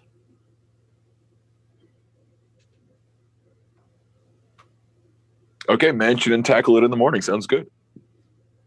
Do. We're 20 feet, we're 20 minutes away, Tim. Yeah, you're a ways back. You haven't gotten right up to the gate. You're a little ways out. Okay. Probably. No. We would just want to do a flyby tonight? Or no, do it tomorrow. They see us, they'd follow us back. Into what? The mansion's invisible. But no, I see your point. We'll do it tomorrow. All right. Yeah, so I guess we go inside. We mansion it up. All right. Mansion it up. You mansion it up. You all head in for the night. Yeah, what would you like to do? Immediately attune to my armor. Yep. That's the first thing we're gonna do. Letters falls asleep at the dinner table, just sort of mid bowl of oats. Just very tired. I'll attune to mine as well, Tim. After Neppy and I are attuned, I just asked to call Kimea. Oh yeah, I'm up for that though. Oh no, I'm asking Neppy. Yeah, fine. I'm asleep in oats. Of course. Yana would like to, and Tim, this is the start of a long process, I think, for Yana. But after having that conversation with Neppy about the sources of necromancy and how you use it, I think she's going to take a long sit with her spell book and look at some of her spells that don't quite fit anymore. Okay. And start thinking about what might fit. Sounds good. Yeah, so she'll spend a decent amount of time doing that. Sounds good. Kokanee will grab a nice glass of whiskey and sit and read about mind palaces. All right. I would do the call for Callie. All right. Yeah. What do you wish to say? I think just the usual. We're safe. We've gotten almost to where we want to be. To not worry as much as possible. Ease her mind a bit, I guess. But I love her. Checking in on Jar. Of course. I think. I'll roll a D100, Tim. Okay. That's gonna be. Oh, I usually pick the bottom 5%, and that was a 7. That was close to it not going through. Heikass was safe. Made good ground today. Hope you and Jar are well. She sends her love as always. Good to hear. Send my love. Jar is well. I am well. We miss you, all of you. And I'm sure we'll see you soon, hopefully. Be safe. I'd relay that. Golly's gonna go to sleep. Right?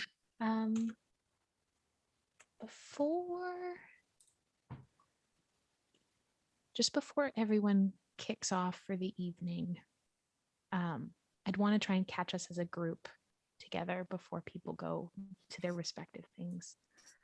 Yeah. I'm having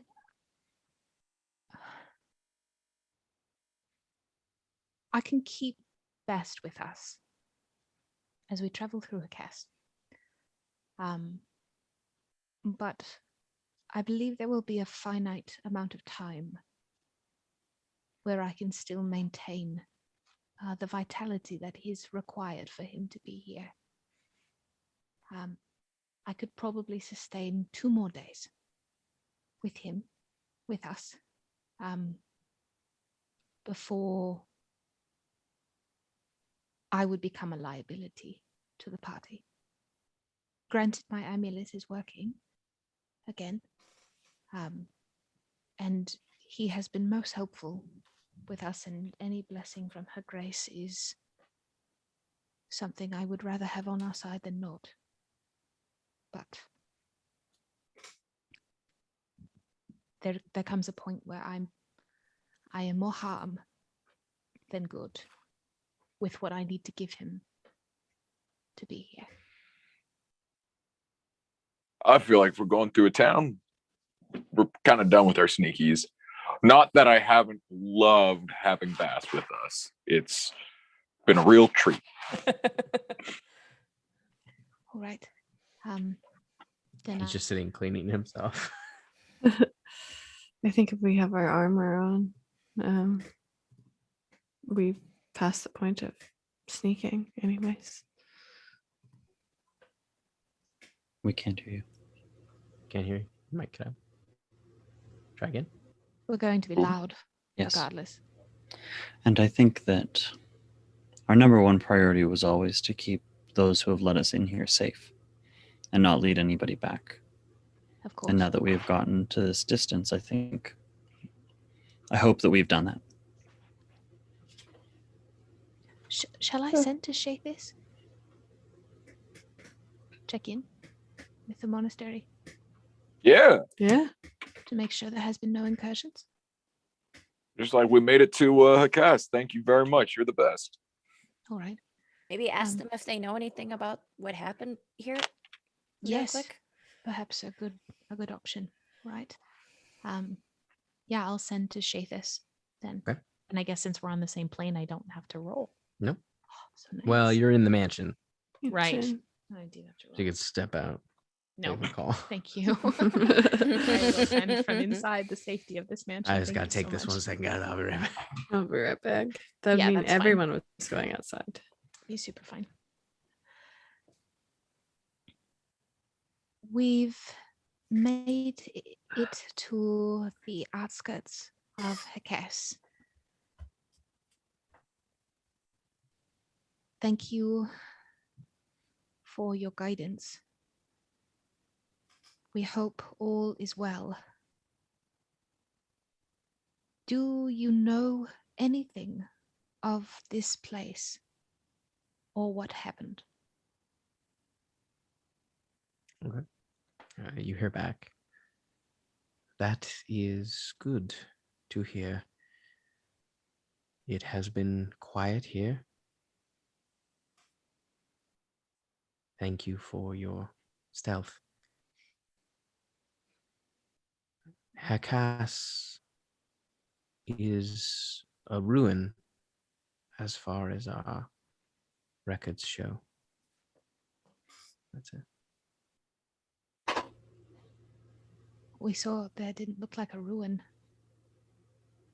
There was torchlight. Perhaps something has taken up residence in Heikass.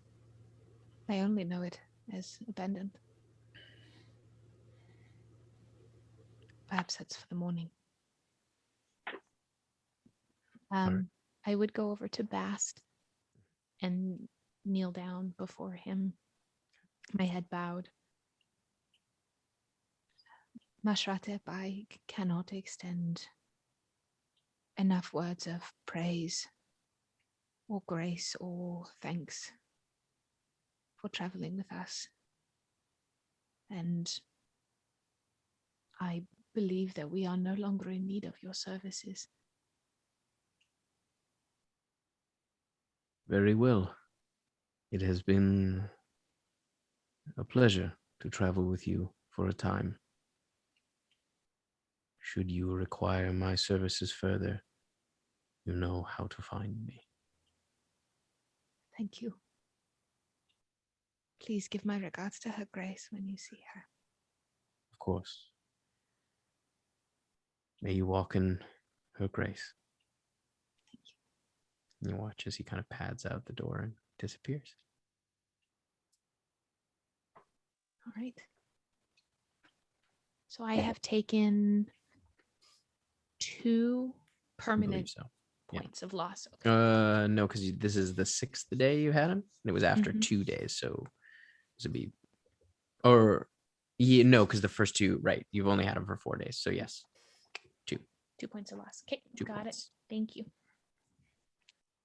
And then I would go and do my nightly prayers and go to bed. All right. So you all take your long rest. In the morning, I need everyone to make a wisdom saving throw for me, please. Before we leave the mansion. This is literally as you're waking up. Oh boy. Okay. Yucky. But we got a full rest. Yes, you all got a full rest. Yeah. Okay. And I assume no one's near me. No, No. you're all spread out in the house. You know what I'm gonna ask? Is it magical? I'm gonna say no. This is not. 'Kay. This is a bit different. Oh God. Okay, that's good. 22. 22? Tim, I rolled bad. I used a luck point and I rolled worse.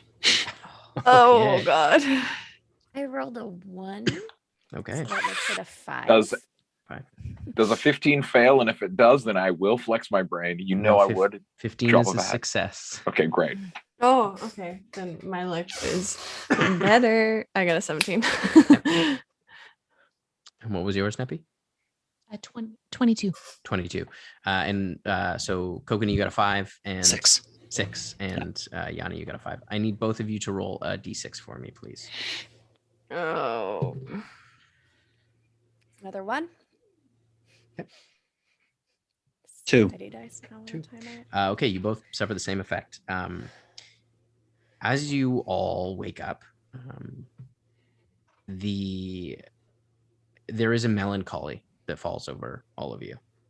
You are starting to feel the effects of prolonged time in the Shadowfell. You've spent a week here now, and even though you're getting a bit of respite at the end of the day, it is starting to weigh on you. And the thought of going back out there really starts to kind of play with your emotions in your head. Most of you are able to shake that off. But Yana and Kokani, you both kind of feel this overwhelming sense of apathy kind of come over you. And you both have, actually, I'll have everyone take out their headphones except for Yana and Kokani. Okay. You both have disadvantage on death saving throws and on dexterity checks for initiative. So initiative, you have disadvantage on initiative as well. and you both start to have this creeping sense that you're starting to doubt that you can make a difference here, that this whole endeavor is a fool's errand. It started that those thoughts are starting to creep in. Okay, everybody can.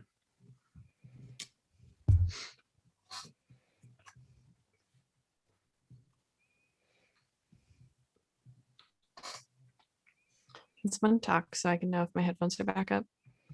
Hello. Yeah. I was turning them up, not down. Okay, good. Okay.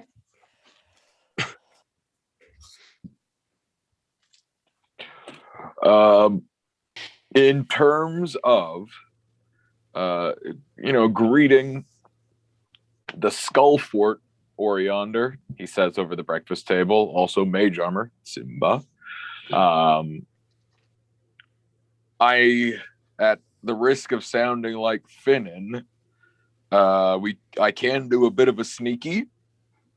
I can appear as something else, and I'm also pretty quick at getting out of trouble. Or I'm always of a good mind to just being like, hey, hello, we are Blackwater. We got no reason to fight you. You got no reason to fight us. How do we feel about that? I prefer honesty over anything else. Yeah. Right on.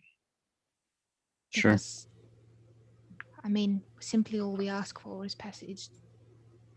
If it takes us an hour to get through the city so that we may pass through the mountains, then that's it. When our quarry is not here. To be honest, I don't know how far it is beyond the Dread Range.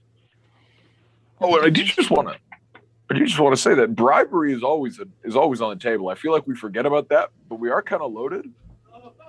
And if it's just like a guard who's giving us sass, you'd be like, "What's it worth to you, man? Like, here's some money." He can't take it with you, so if it is worth it for him, then yes. Them, yes. You're going out alone, or? No, we're going together. Okay.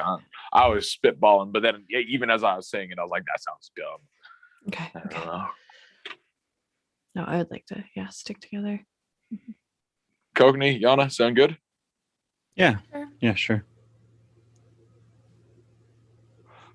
Love it. All right. Let's mosey, Blackwater. All right. So you head out.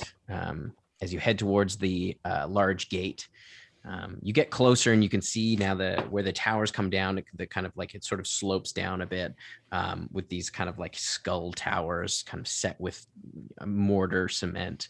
And you can see the large kind of iron doors kind of bar in front of you that stand probably about 15 feet high.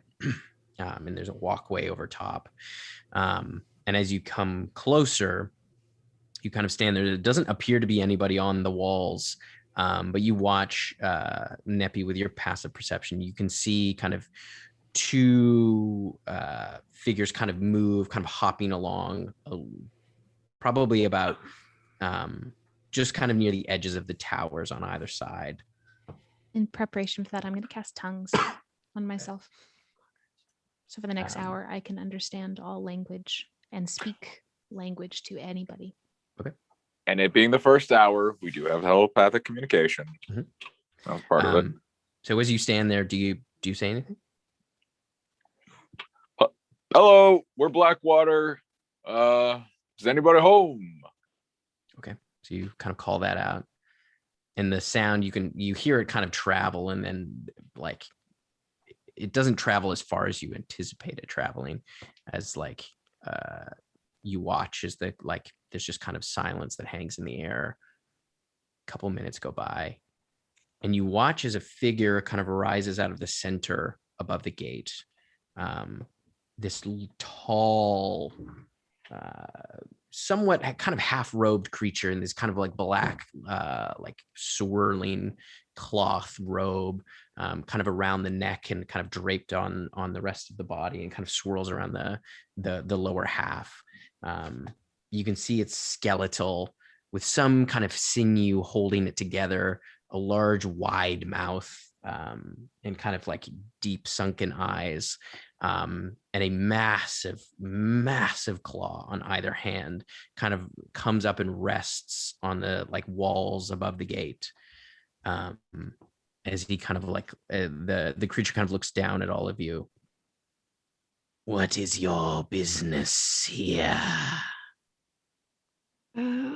Speaking common? He is, yeah. We seek passage. We're traveling through beyond the mountains. You wish to travel through the Mordur Pass. We heard that is the swiftest path through the range, so yes. To travel through, you must pay Lord Nosen a tribute of bone. Whose no. bones? Yours. Any one of you. Like a fibia, or do you take like a pinky? Or Kind of looks down. A hand will do. And that's where we're going to take our break. Oh, fun. Oh no. Cool. team, do we still have that And- claw? I Like Nephi I- can regenerate limbs, right? Okay. I have a hand in a jar. Oh, Does fuck! it have to be ours? I guess. I guess we'll I'll find out. find out. Find out after the break. Did we had some raiders? Maybe and some Yeah, plans? yeah. Who do we have today? Who came in today? New Experience Network did a little raid. Thank you. Little Sky raid today. Thanks, Sky. Mhm. I think I might be missing one. Did anyone else see another one? We also had like a hype train at the beginning. Whoa. Yeah. And so many Thanks, friends. subs Love and the gift hype subs train. today. Thanks. Thank you so friends. much. We will be back after a tight 10. So stick around and come join us after the break to see whose Oh, hand will it be. We love you Whose guys. hand will it be? Did you find one more? Bye. See you soon. Soon. Bye. Bye.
Hey folks, Emma here.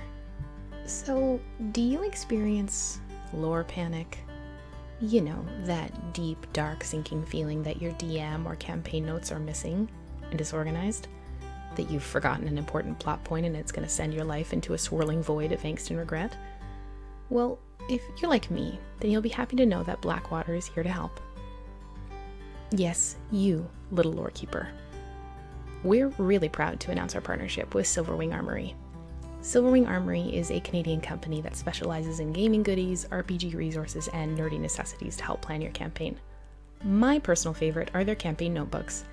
Each of these beautifully designed books is handmade and crafted, showcasing original designs by the creator herself. There's enough that they'll match perfectly with wherever and whenever your game is set. They're also fully customizable with different types of paper, dotted, lined, or graph, whatever works best for you. Finally, they're system agnostic, so no matter what game you run, from D&D to Call of Cthulhu, your lore is kept safe and organized however you like it. Head on over to their Instagram and website at Silverwing Armory and use our promo code Blackwater for 10% off at checkout. It supports this amazing Canadian business and helps support our stream and the story we keep telling week after week. So you get less of this and more of this. Silverwing Armory, for the lore keeper in all of us. Enjoy the rest of the show.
Oh hey guys, it's me, Adam, and I'm here to talk to you about the sponsor for tonight's episode, Legendcraft. Legendcraft is a Canadian woodworking company that makes D&D and tabletop gaming tables and accessories. They are a couple of passionate crafters that create items that will instantly become a highlight of any tabletop or RPG player's game night. An absolute favourite of mine is the Mountain King board gaming table. This table is bonkers cool, looking like it is straight out of a Dwarven King's Hall. It's really unlike anything I've ever seen. We feel really good about endorsing this Canadian business that brings so much passion into something we care so deeply about. So head over to their Instagram at legendcraft.ca to have a look at what they're making and let them know that Blackwater sent you.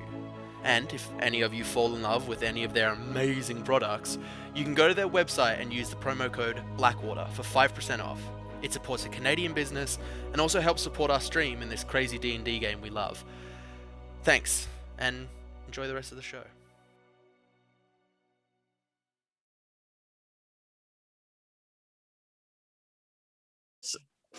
Ice cream bar, delicious. Oh, unfucking Amazing. believable. Did you go Snickers ice cream bar? Mm-hmm. I don't know when it happened that like Snickers and like Reese all got into like the ice cream treat game. What? You haven't heard of this shit? This is delicious. No? Like this is really good. Looks like a Snickers. It's just they have the caramel and then they have like whatever the inside of the Snickers is. It's just ice cream. It's delicious. Instead of nougat, they went ice cream.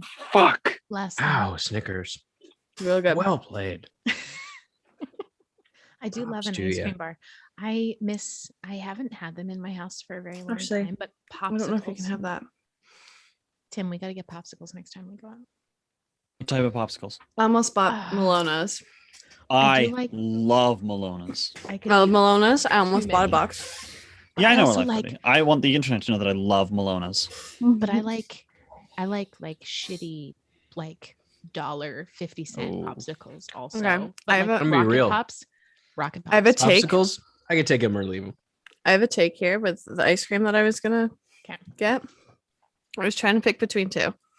And I was like, you can't stand here for much longer, Len, because then you're gonna not make back for break if you stand here much longer. I was trying to decide between the Snickers chocolate like ice cream bar, which is what I got, or Nice. the Powerpuff Girls ice cream, like I know. That's like Wait, nostalgia of what my is it? Is it- childhood from like an ice cream truck? It's Is like it the a ice pop cream. or What are It's we like talking? the character. Like the like ice and cream you one eat their got. head? Mm-hmm. Is and it they have, ice like, cream or is it like gum fruit? They have fries? like the gum eyeballs. Oh yes. I've never. The gum is I- always super disappointing. It's Yeah. too cold. Gum isn't meant to be served cold. I It's also not like just- revenge. yeah, I Do you don't remember want them. bubblegum ice cream? Yeah, Yes. I've never Oh, liked sure. bubblegum ice loved it. cream. No, but I can't do it. Delicious. Love the flavor. Hate that there's gum in it. There's gum. Oh, ice cream. Love the gum. Ice cream might be my favorite dessert. I Ice could cream's great. ice cream popsicles. You can never go wrong with them. Tim's been baking a lot. I will say this. This has become his quarantine thing. He's been baking a lot. I bought him a baking cookbook for Christmas, and he made like I really had a craving for chocolate pudding. And I like looked it up in the cookbook, and he was like, "What do you want me to make next?" And I literally just turned to the pudding page, and I was like, "This one." And he made it that night, and I'll never go back to anything other than homemade really good. chocolate pudding. It's It's No, really, really fucking good. real. You know what I'm Yeah. also always in the mood for on the pudding topic? Mousse. Mm. I love Mhm. mousse. I can't get my iced tea open with my nails because I am indifferent to Moose the food, but big fan of Moose the creature. Mm. I was gonna say there's one on Mhm. your wall. Oh, did I I? I'm know. surprised. Did it? Get back Let's on do the it, wall. Tim. yeah? Let's do it. All right. So, It's back on the wall. It's out of its own Yay. quarantine. Nice. so you see the creature kind of look down at you expectantly. What would you like to do? I'm gonna look over at Neppy. You can still regrow hands, right? Not till tomorrow. I don't need it right away. No. Does I'm it have to be ours? Yeah, you got that hand in the jar. Yeah, we've got a hand. Would you like it? What do you mean? I can see you all have hands. Oh, I will take hey. any of yours. Oh, great. Any of our hands. Great. We have this hand. This is my hand, technically. Does not look fresh. Oh, a fresh hand. You didn't say that. Fresh hand. That looks like Specific? pickled bone. And a hand is the only way we can get through. If you wish to pass through, yes. There must. I'm gonna- I would say Wait. in our heads, there I must will be something take- else they're interested in. If you wish to keep your hand, I will take other bones of yours, of equal size or greater. Foot? Sure, I will take a foot. Like a foot is more needed than a hand. I'm gonna look at. I'm willing to give up my hand here to get us through. Neppy, Letters, and Yana, you're mainly casters.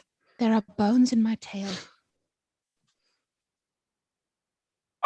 Let's feel this out a little bit. I think Kokanee had a good point of like, he's saying hands and we're just meeting him there. I feel like we could probably, whittle him down a bit. What were you thinking, Kokanee? Like, I don't know, but I'm in the same spot. There must be something this guy wants other than to collect hands.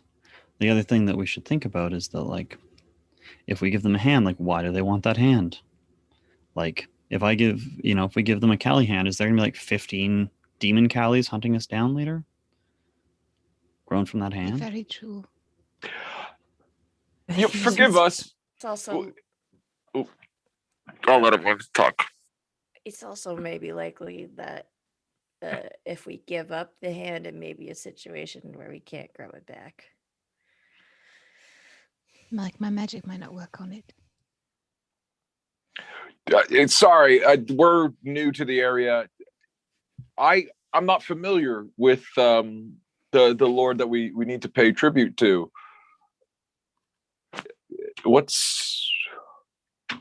How long you been here? Like, what's This good? is Lord Nosen's domain.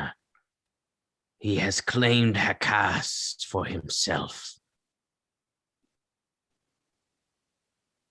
Is there anything other than hands and bones you like? We got a lot of money. We're pretty experienced travelers. We have no use for your gold. So what do you do with the bones exactly? Lord Nosen is a collector of sorts. Kind of like a gesture around. A collector, but they all have to be fresh? It is preferable to him. Do we know anybody whose hand we could cut off and give to this guy? Like anybody who's got it coming to him? You Not need in the to Shadowfell, leave. right? No. We cannot leave. Fuck. I can't get us back here.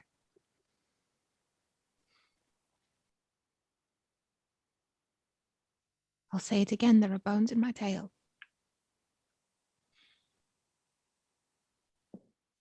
I just I don't want to lose it.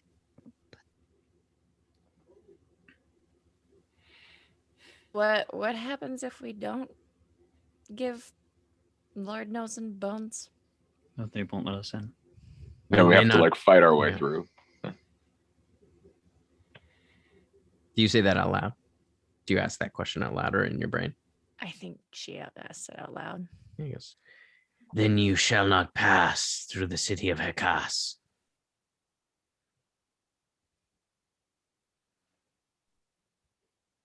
What if we go around it? I believe it is the passage through the mountains. Under it? Over it? What did he call the name of the pass, Tim? The Mordur Pass. Mordur. Sorry. Just separated from murder or Mordor. It just sounds like both. Um, Let me try. how You go. How would you take the bones? We will sever them. It will be quick. There may be some pain, but it would be a clean cut. Would you allow us to sever them ourselves?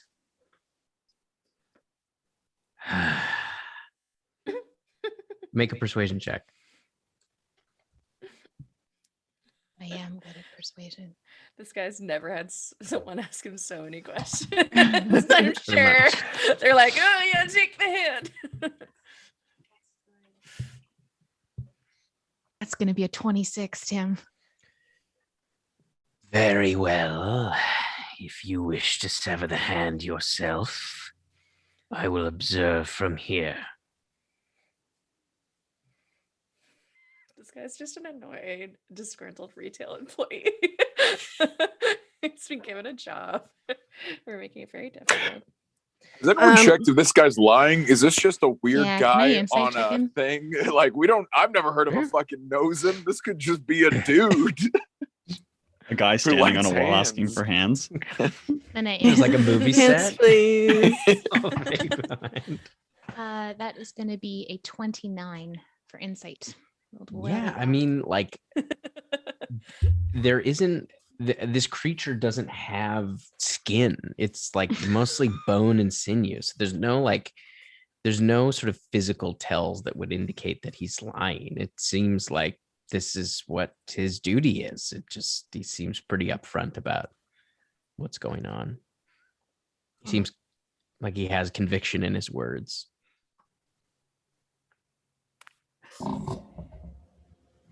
Okay, I mean, if it is by one of our hands, obviously it's not ideal, but I can regrow it tomorrow. I have not prepared regenerate today, but I can do it. I am growing weary of this exchange. Callie's gonna step forward. We can take my hand. I'm gonna step forward. Callie, we're here for me. You can have my hand. No. I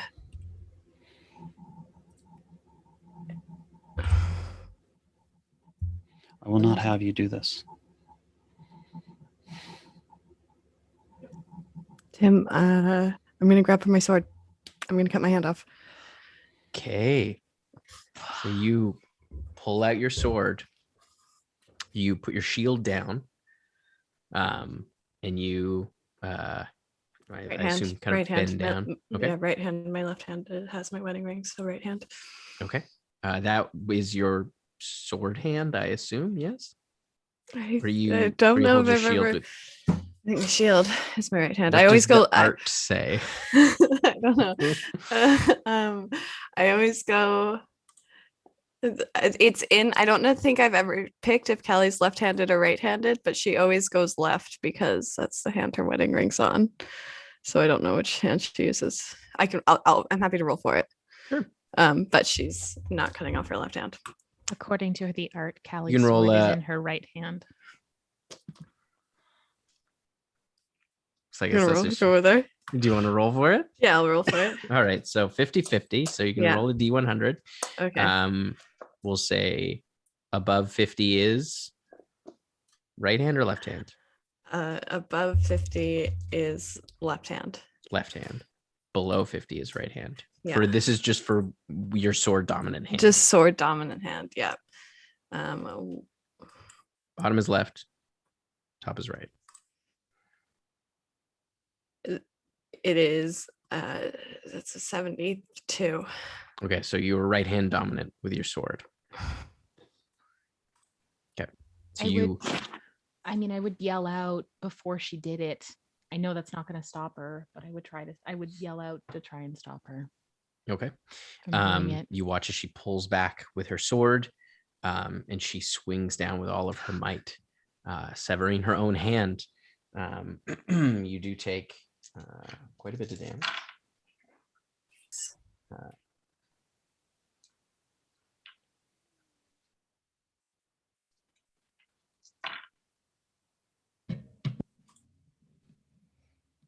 take 43 points of slashing damage.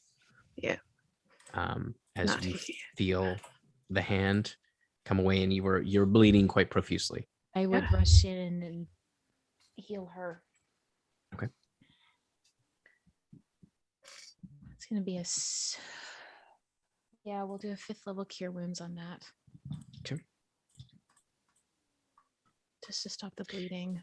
Is that the hand that had the tattoo? I don't know which hand From had my Akadi? tattoo. The hand of Akadi. Oh, we should roll for that too. That be my.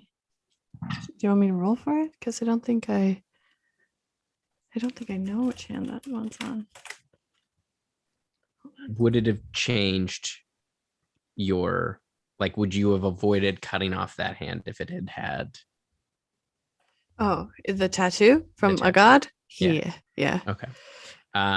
We'll say that it's on your left hand. Okay. Like, for expedience sake, like it wouldn't make sense that you would, even though your wedding rings are on one hand, it seems crazy town that you would be like, no, fuck this god hand. So we'll say it's on the left hand side. So that is canonically it's on your left hand. Okay. So yeah, you managed to heal and kind of stem the bleeding. 36 points of healing. Okay. As your hand is now it has been severed. So it is an up now. You can decide if you're not able to hold a shield and a sword now. So you can use your sword in your left hand, but you will not have proficiency. Okay. So yeah, I'll do that. Okay. So it'll just be your strength.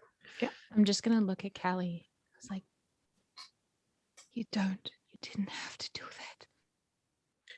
You watch as the hand kind of rests there. You watch the fragments of bone in the ground kind of swirl into this mass, this kind of swarm of bones that kind of forms a humanoid-like shape, but the bottom is just kind of like blends into the ground as it sort of surrounds most of you. It's this massive thing as it kind of reaches down with this hand, this kind of like bone swarm of hands, and scoops up Callie's hand and raises it up to the creature at the top of the gate as it kind of moves to the side. And you watch as the creature kind of like gingerly kind of hooks it with one of his long clawed fingers. This will please Lord Nosen. Welcome. You may pass. And you watch as that swarm then moves over to the gate, and kind of like you hear kind of a click as it like begins to sort of open, and the swarm kind of pushes it open into the inner part of the city. As it kind of like splits apart, the whole form kind of splits apart as it holds open the doors. So you're able to kind of walk through it.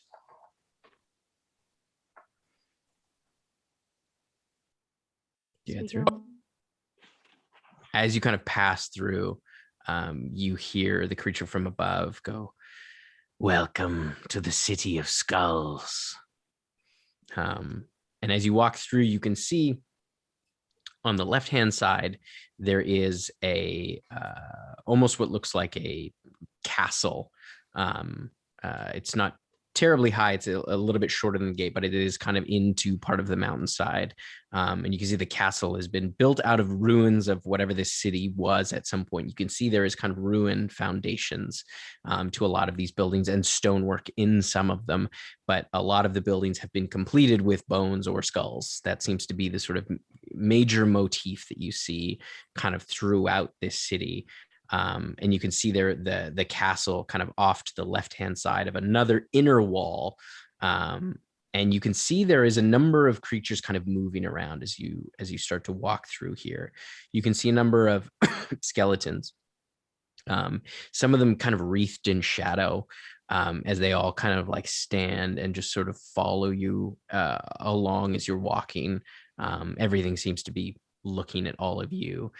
You see that creature kind of move along the wall and down off to your left, probably about 90 feet, kind of keeping pace with you, sort of looking across, but moving in the direction of the castle. As you pass by, like it's probably about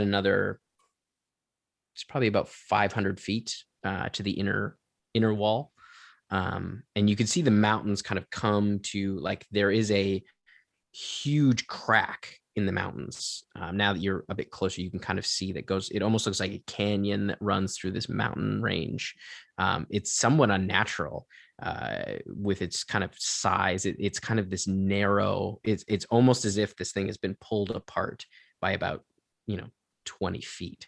And as you move through, you see there's a number of other creatures as well that look almost draconic like, but they're smaller. And they are skeletal. There's no flesh.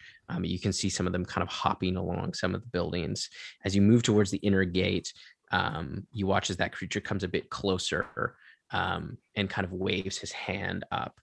And you see two what almost look like golems of a kind, but skeletal in nature and quite a bit larger than a lot of the skeletons walking around. You see them kind of on either side start to kind of crank this large inner gate. And you can see the inner gate is not made up of skulls. You can see this is like a stone, kind of like a black stone wall.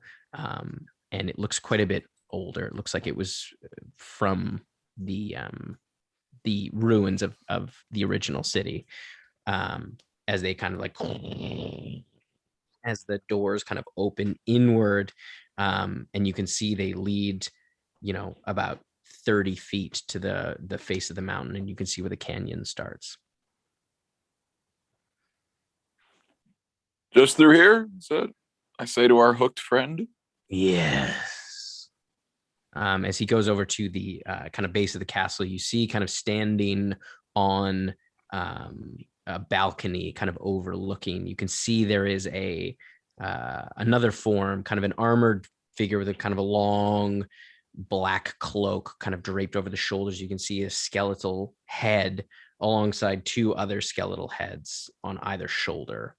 And he's holding kind of a large staff as it's just kind of watching you go.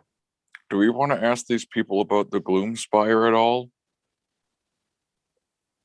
I wouldn't want to give them any sense of where we're going or that there is something of importance there. Good call. I just give a little nod to our super skulled friend and make our way to our destination. All right. So as you... Is there any... I have a question. Mm-hmm, yeah. Without my shield, is my AC 20? 20, yeah. Okay. Is there any... I still have tongues cast on me. Any language or chatter I can hear as we walk through the city?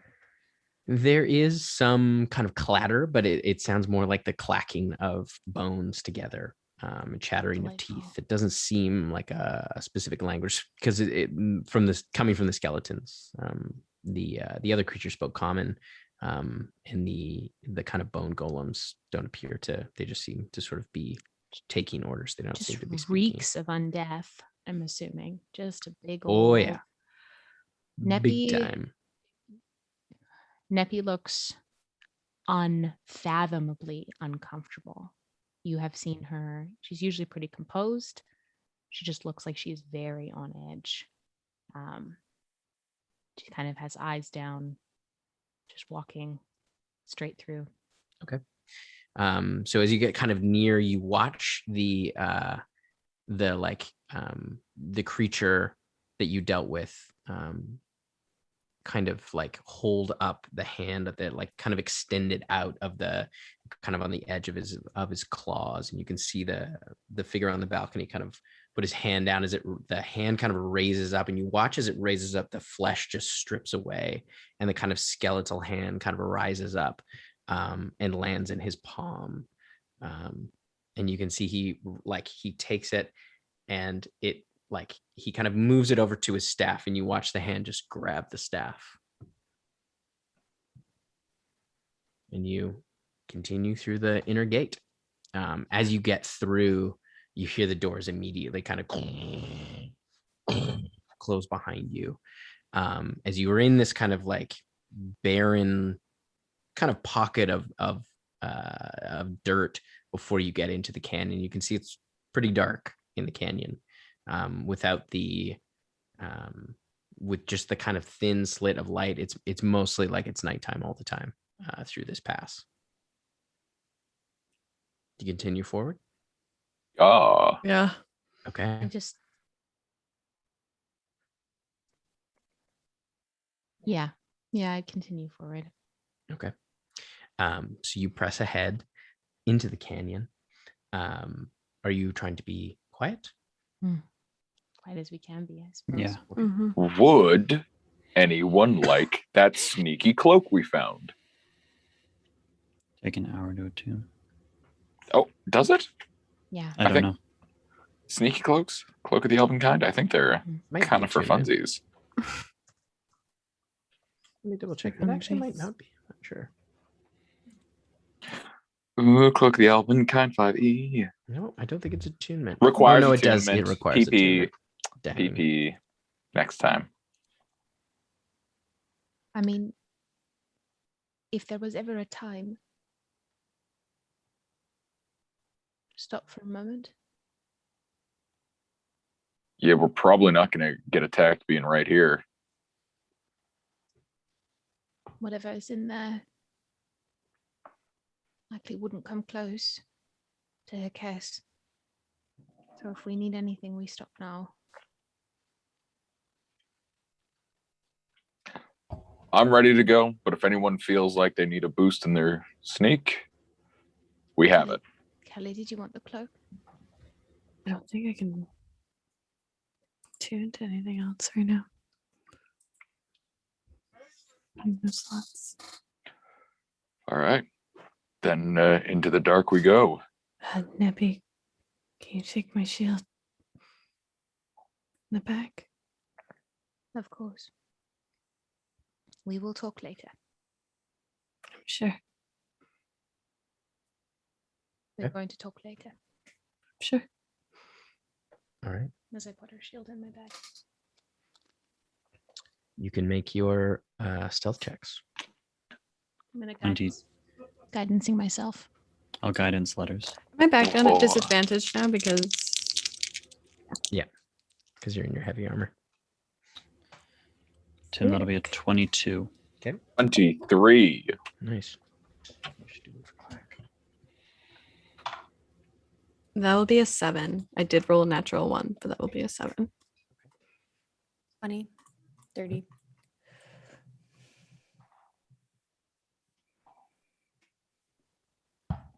Utter garbage. Plus a D4. Just garbage on top of garbage. That is going to be 5. Okay. So you press on. After about a couple hours, you can see that the stone is relatively smooth. Like it looks like this pass has been here for some time, and whatever wind that kind of comes through here, which you can feel kind of a breeze occasionally blow through here, has kind of worn it down. But it extends all the way up into the sky. Like the walls of this canyon go up 1,000 feet. It's wild. As you continue through, after about 2 hours, you all start to feel like you're getting pretty close to the end of it. It kind of bends and curves. So there's times where you can't totally see ahead of you. Like it's not a straight line. It kind of bends and curves. You feel like you're getting close, like kind of around the corner. It's getting pretty close. And you press on, and you come around a bend, and you see the area kind of opens up somewhat, kind of widens, and you see the base of a large tree that kind of moves up. And it's very reminiscent of who saw the Gloomspire? You all saw the tree. Yeah. It's very reminiscent of the picture of the tree. But there doesn't seem they look like there are ravens in the tree, but they don't seem to be moving.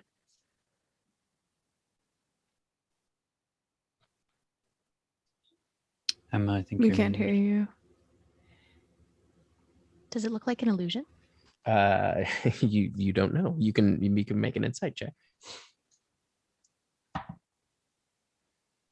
Yeah, dirty 20. How close up do you get?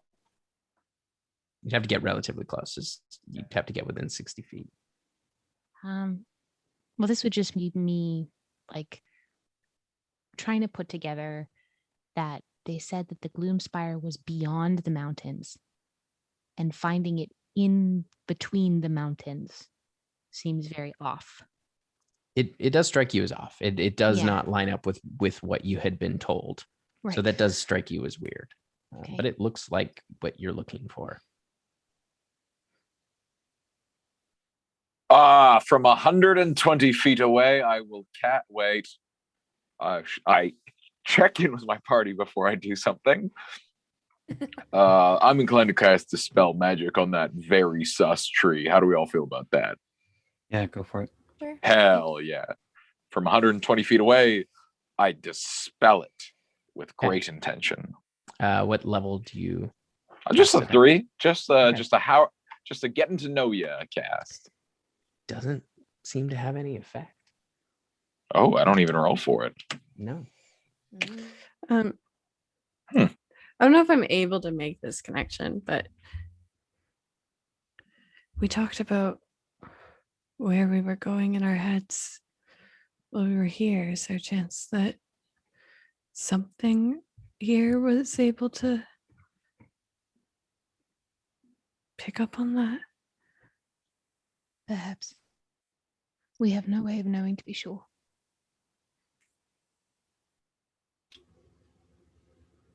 I could cast Detect Magic. And then we have 10 feet of a bubble that can see anything that's magical, and we could slowly walk towards it. Do we just throw a rock first? Sure. Throw a rock, see what happens, right? I'm gonna pick up a rock and check it as far as I can, trying to hit that tree. Okay.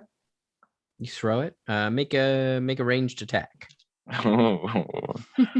Using strength. Oh, hell yeah, dude. I'm assuming I'm not proficient in throwing rock, so that's just a 24. Yeah. It sails through the air and kind of boom, plonks off the tree. Well, the tree exists. Did the ravens? Didn't seem to move. Detect magic and mosey closer? Yeah. I imagine they also know we're here. How do we all feel about me just creating a bonfire behind us if that's kosher with everybody? As you're saying that, you watch as Kokanee disappears and reappears next to the tree. And I need everyone to roll initiative, please. Oh, no. Oh, gosh. Actually, you were... How far away from the tree were you? 120 feet? Yeah. Sorry, halfway. 60 feet closer to the tree. When we get 60 feet, Kokanee boops towards the tree.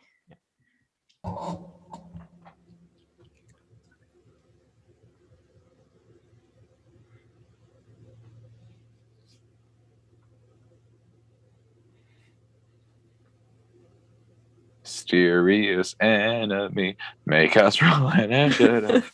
Oh, boy. All right. 25 to 20. Oh, God. Woof. 20 to 15. Oh, sorry. I didn't roll initiative.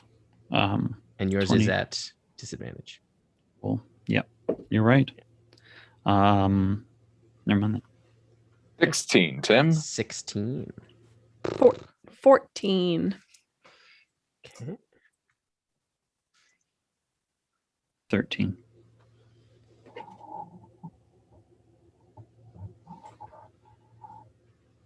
15 to 10. Or no, we just did that. 10 to 5. 7. 6. Yana. And then Neppy. Okay. Roll initiative to save my dang life. All right. We all got higher than last time as a group. It is did better. It is the creature's turn. It is going to attack you, Kokanee. As you watch, as the letters, this might be out of your dark vision because you have dark vision up to, I think 60 feet because I got them dwarven eyes. Right, 60 feet. Let me double check. But if it's outside my, then I just won't see it. You describe it. I'll keep up. It's just kind of at the edge of your vision, as you've seen Kokanee kind of out ahead of you. 60 feet. Kokanee, you see this like tentacled mass kind of rise up out of the ground, almost as if it was part of the ground, and then kind of shifts up as its tentacles kind of come out. And it's going to, you watch its mouth open up out of the center, this kind of large, kind of gaping maw with 2 large tusks at the top of its mouth, that just like, there doesn't seem to be any eyes or anything. And it's going to attack you. So the first attack is a 24 to hit. That'll hit. Okay. And then the okay, and then it's going to attack with it. So it goes to bite you first, and then it's going to attack with the tentacles. So that's another 24. A natural 20. No. A 25. And 9. The 9? Not gonna hit Tim. Hell yeah. All right, so the damage for the bite.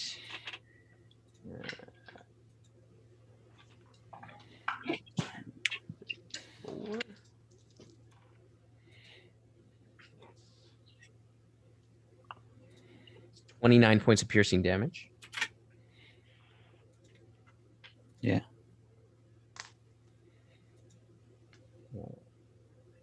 Tentacles. First one is 11 points of bludgeoning damage. 11 points of bludgeoning damage. Got it. Second one is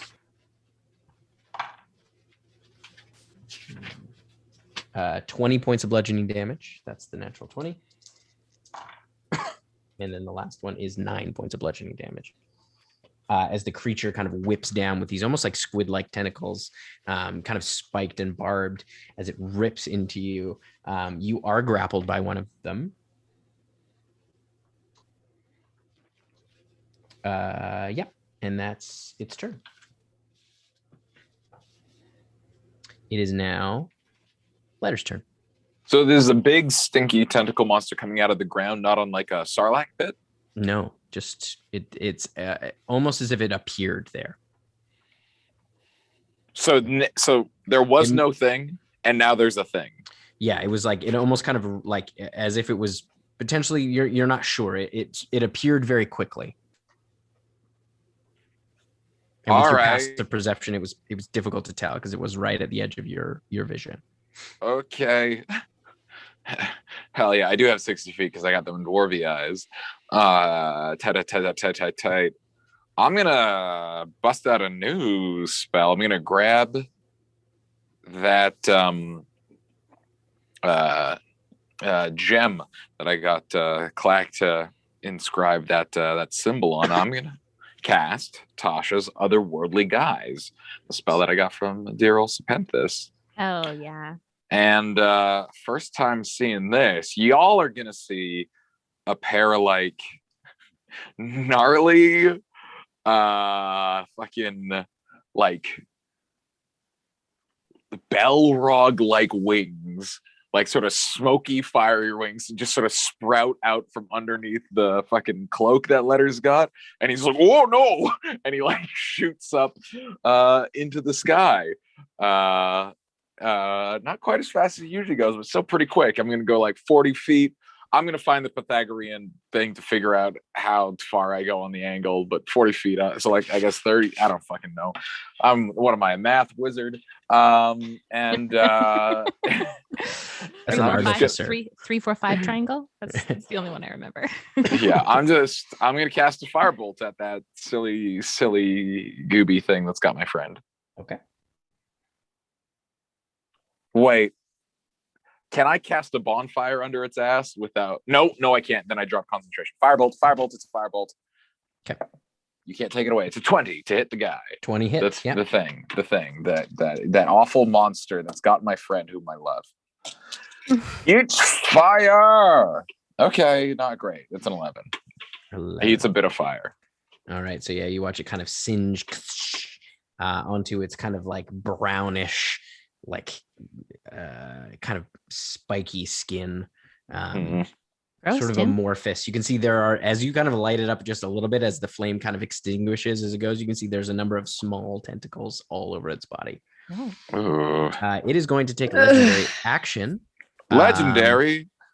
And Excuse teleport me? with Kokanee. So if I could have everybody take their ears out, except for Matt. Unicorns. shit. Okay. You teleport next to the tree. I counterspell. Counterspell is it's a teleport, which not, I didn't hear it, but I can counterspell a teleport. Is that cool, Tim? Can I do that? I don't know that you can. This is a bit. It's not casting the spell. It magically teleports. All right. Peace out. It's not, Best of luck, it's Matt. not casting the spell. So boom. So you watch as Kokanee disappears. So I'm next to the tree at this Next to point. the tree. You're still grappled.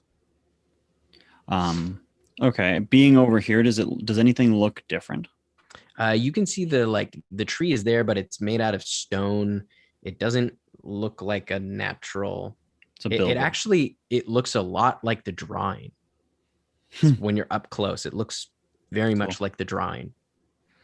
And last question, being up close with this creature, does it look like it moves other than teleportation? Like, is it floating? Does it have feet, or is it more just like a ground blob? You're not tell of it. Like it seems to be kind of based on the ground, but with the mass of kind of tentacles, you're not exactly sure. You haven't seen it move on the ground, but as far as you can tell, you can assume that it probably has locomotion of some kind, but you don't. I see. Understood. You don't know. You can make you wouldn't know. That's great. The longer we talk, the more scared everybody else gets. So cool. All right, everybody can.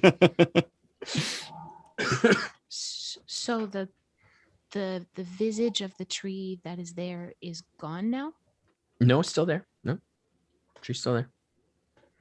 And it is Callie's turn, but you can't see Kokanee. I can't see Kokanee. And the thing that was there is no longer there? No.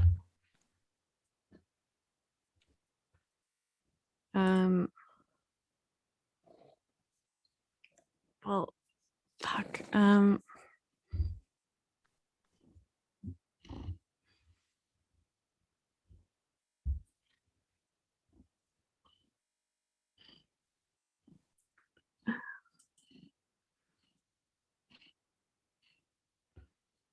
gonna run up 30 feet. Okay. And where the tree is, I'm gonna cast daylight to see if. Okay. What's the range on daylight? 60 feet. So it's farther than that because the tree was. Oh, wait. 100. You guys were 120 feet back. Right. Shit. Okay. Then I'll go my full movement. I'll go 60 feet. Okay. Up to the tree. So I'll you hold use your an action action. to dash. Yeah. You use your action to dash. Yeah. I'll hold that till next time. I mean, I'm not actually holding it, just Yeah. Cool. holding that in my brain till next time. I'll have you make a perception check at this distance because you also have dark vision. Yes. Is it to 60 feet? Yes. Okay. So yeah, I'll have you make a perception check. Where's perception? It's in the piece. There it is. Okay, that's gonna be 25. Okay, so yeah, you can see the kind of white of Kokanee's shirt, kind of just sort of tucked next to the tree, the base of the tree. You can just make it out. I can't say anything, can I? I can just see it. No, you just as you land, you kind of just are able to see it. Okay. The creature is going to take a legendary action and bite you, Kokanee. Sure. Understandable. That is a 20. Understandable. Have a good day. What? A 20 to hit. I will parry it. Okay. Can you? Yeah. It's that a melee makes sense. attack. Yep. Yep. I'm sorry. I'm grappled, not restrained, right? No, you are restrained. I'm restrained. Yeah. So I cannot cast spells or use reactions? I believe so, yeah. So you... Then I am not able to parry that. And we'll take it. She becomes 0, can't benefit from any bonus of seed. Attack rolls have advantage. Oh, attack rolls have advantage. My bad. No, that was worse. Doesn't actually say... I'm not seeing anything about reactions. Okay, I think you can take a reaction. If I can parry it, I'll parry it, Tim. Let me double check. Yeah, we'll say it from what I'm reading, it doesn't say that you can't take sure. reactions. No, you're right. You're right. You're right. It works for me. I agree. All right, sounds good. Kokanee, it is your turn. Yeah. Okay. So, DM question. Mm-hmm. Cape of the Mountebank. Mm-hmm. Is that using Dimension Door? Does that count as casting a spell? Yes. Okay, so it's not an activation of an item. It is using the item to cast a spell. I believe so. Let me double check. Just from the metric of casting 2 spells in 1 turn. Yeah. Oh, what? Sorry, I'm not the DM, but yeah, because it allows you to cast when you use it to cast the Dimension Door spell as an action. Okay, so yeah, we're gonna do that with my action. Is I'm going to Dimension Door back to the party. Okay. And I'm just gonna sort of point. It's over there by the tree. Okay.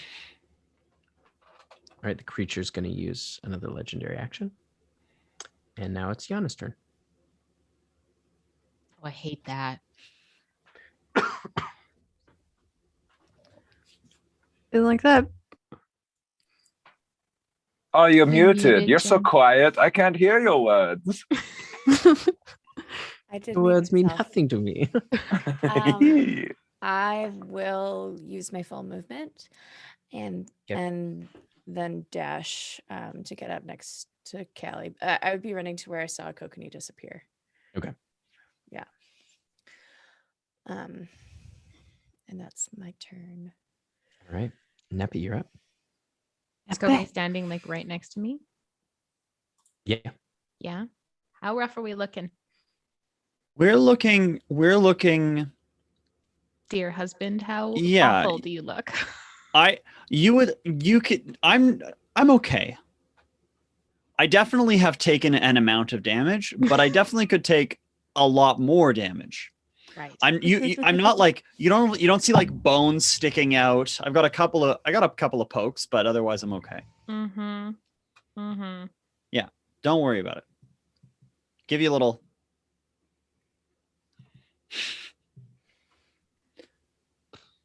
No, see, I'm going to regret that if I don't. Can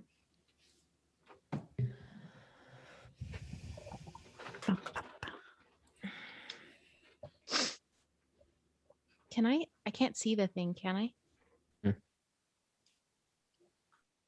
No, that's not my job right now.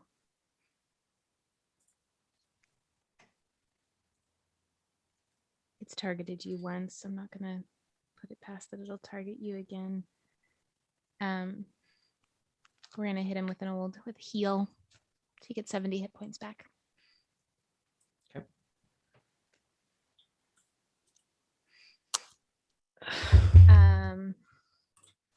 And then I'm going to use my movement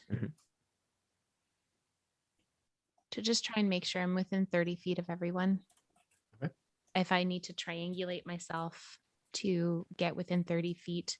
I know actually I can't get within 30 feet of Yana because they've dashed. Oh, they've dashed 60 feet, so I can move up 30 feet, and then I'm still within 30 feet of Kokanee and Letters. You're between them, yeah. Yeah, that's what I'm doing. Just 30 feet of everybody. Okay. All right. It is the lair action. Boy.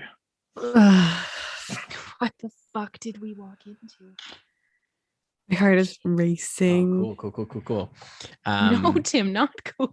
So you watch as the tree starts to shift and move, and the stone around you starts to shift and move, and the ground starts to shift and move as you watch kind of grass almost sprout out of the ground. And this large kind of canopy of trees sort of meld out of the walls, and the tree itself kind of melts down into a forest that kind of continues on behind. And you can see pews kind of pop up like stumps, and like a beautiful sort of archway in the center. Pews? Looks very, very familiar, this place. It looks like the spot where Callie and Kamea got married. Rude. Fucking rude. Color and everything. So there's like material plain colorful. Yeah, it's beautiful. Gross. All right, it is the creature's turn.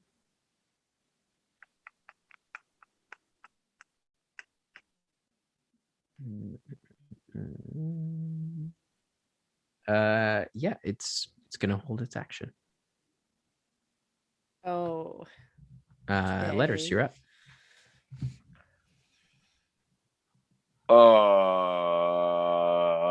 This is weird and I hate it. But I'm currently 30 feet above Nappy, and that feels like maybe one of the better places to be. Fuck. Is the tree still there? No, the tree is no longer there. It's been replaced by these new trees.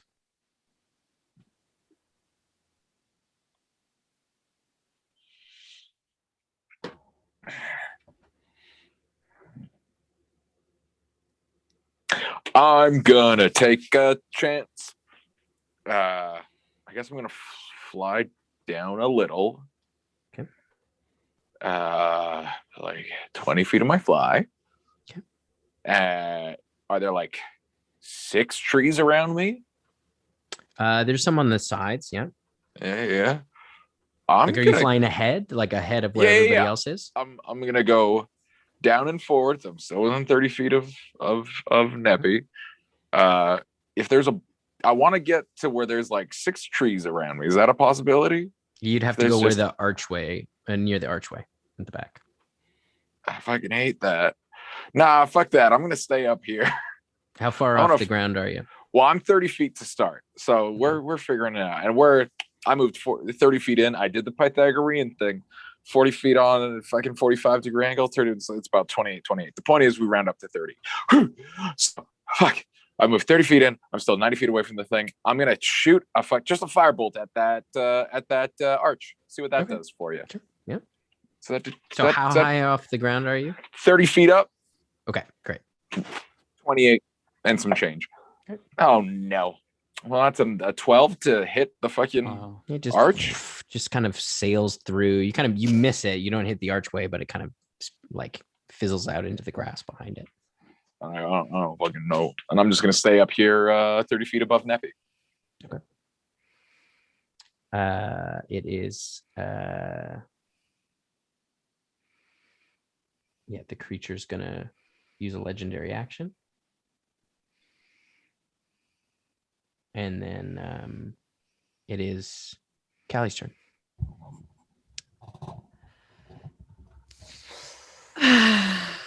So I knew around where it was before. Yeah, you knew. Yeah, you saw where Kokanee was. Can I make a perception check to see if I can find this thing? Sure. Bringing me to where I got married, not even fucking bringing my wife. Fuck you, dang. It's gonna be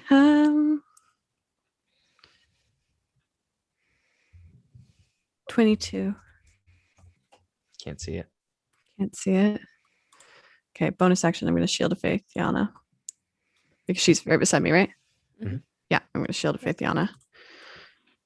Thanks. Stay close. Do you move up at all, or are you kind of staying where you are? Oh no, I'm staying right beside Yana. Okay. I'm also at the edge of Nepi's 30 feet, I think. So staying right here. Creature's going to take another legendary action. And it is Kokanee's turn. What the fuck? I'm gonna move up to. I'm gonna move up to where Callie and Spooky are. Okay. Does it look like the reason that we can't see this creature is that it is dark, or that it is obscured, or that it is just not there?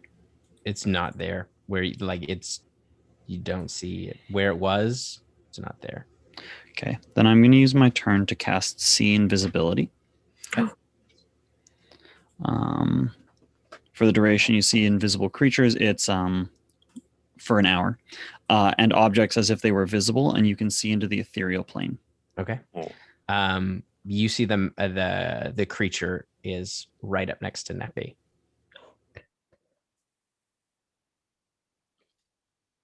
Okay. I am then going to point at it and yell that it's right there.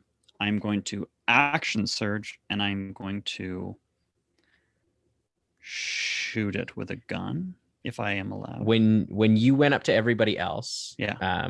that would have used 60 feet of movement, because Nepi used 30 feet. Oh, you are right. You are right. Okay. Oh, I didn't realize that. I probably shouldn't be able to do. I shouldn't have been We able can to say that cast you're it next to then. Nepi. That can be an option. I think that is. I would have liked to have moved my movement towards the people. I would have liked to cast See Invisibility. Yeah. I would have seen this, and then now knowing that it is beside Nepi, I would action surge and attack it. Okay. So as you attack it, it's also going to use, that was the trigger for its held action. So it will take its attack afterwards. That is fair and reasonable. I will make 3 attacks, including a bonus action attack, and that will be the summation of my turn. That will be a 27. That hits. A 27.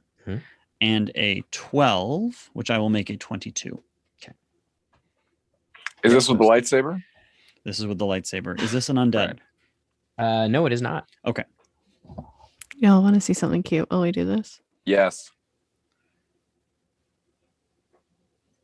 Oh, Michelle. Michelle. Mesh. Mesh. Mesh. Mesh. Mesh. Michelle. Becomes your boyfriend. It is a 10, 10, and a 9 of radiant damage, totaling 29. 29. He was asleep. I woke him up by moving my webcam. All right, so you slash into it. And it's going to take its attack. It's going to use its. All right, so it's going to unleash. I don't like first up is a bite attack on you, Nepi. Okay. And as it lunges out to attack, you watch as its form becomes visible. That is a 15 to hit. No. All right. And then it's going to use its tentacles. That is a 17 to hit. No. Oh. God, I love armor. I love armor. 25 to hit. Yes. And that is a 19 to hit. Yes, that is my armor class. Okay, so the 2 tentacles hit. First one is 9 points of bludgeoning damage, and the second one is 7 points of bludgeoning damage. Okay. And then because it's the end of Kogani's turn, yes, it's going to use its legendary action, and it's going to teleport with Neppy away. Sorry, Mish. I know you're sleeping. Everybody out except for Neppy. Father. I mean, we are in the same room, so. You teleport back the direction that you came. Okay. 60 feet. Okay. So you're 90 feet away from everybody except for Kokani. Okay.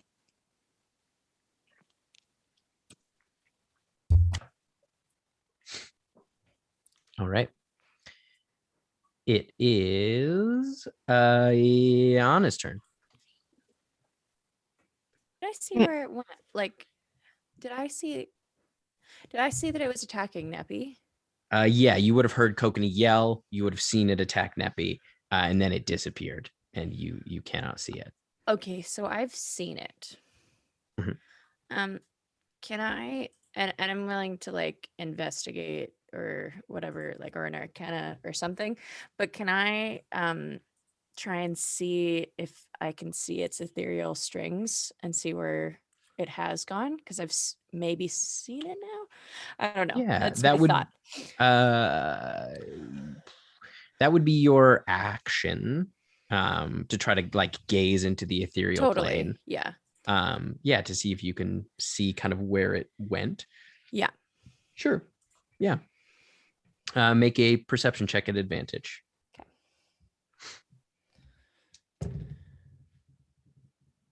Whoa, I roll so poorly.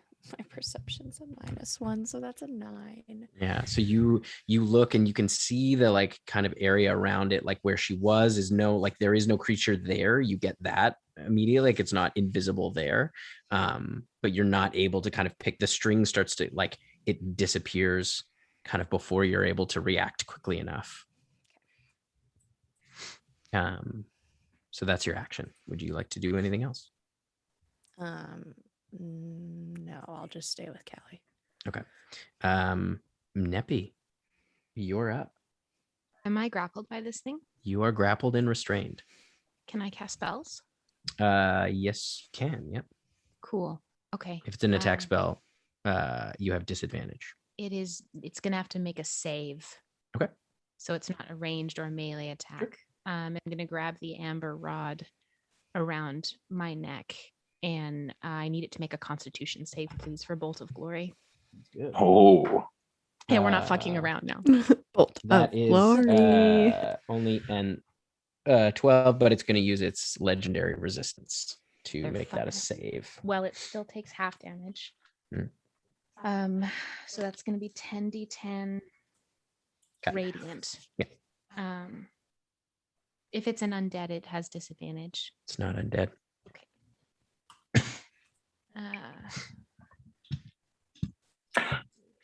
This may be a hot take, but I don't care for this creature.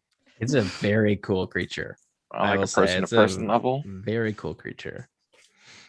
I don't know if y'all saw what Tim posted on Twitter today, but it was the Grinch doing the curly smile thing.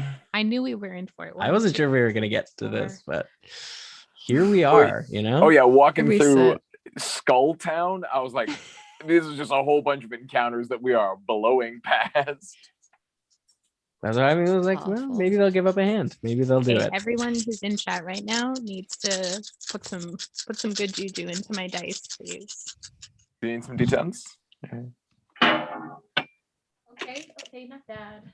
10, 20. I got some D10s. 28. Got a couple. 38.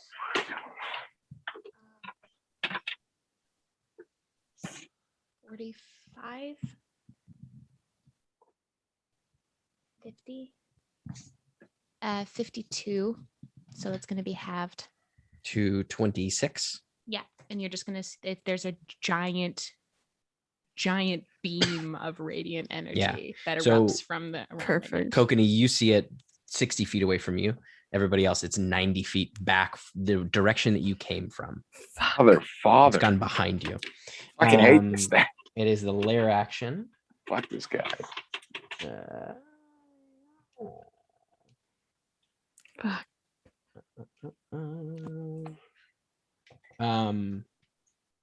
Okay, cool. I need you, Kokanee, to make a wisdom saving throw, please. Oh. You say cool, Tim, and then you do a bad thing. Use a luck point. Okay. Be a 19. Okay. Yep. No. So you withstand the effects. You're like your vision starts to blur around the creature. Although I don't. Are you able to see it? That I don't think you can see it anyways with your dark vision because you don't have dark vision. Didn't a giant radiant beam just? Yeah. You kind of lit up, and as it lit up, you started to see it, and it started to kind of like the form started to sort of shift, like it was disappearing from view. Mm-hmm. But you were able to kind of concentrate, and you were able to kind of see roughly where it was. But then with the dark vision, you can't see it now. All right, it is the creature's turn. It is going to attack you, Neppy. It's going to try to bite you first. That is a 21. Yep.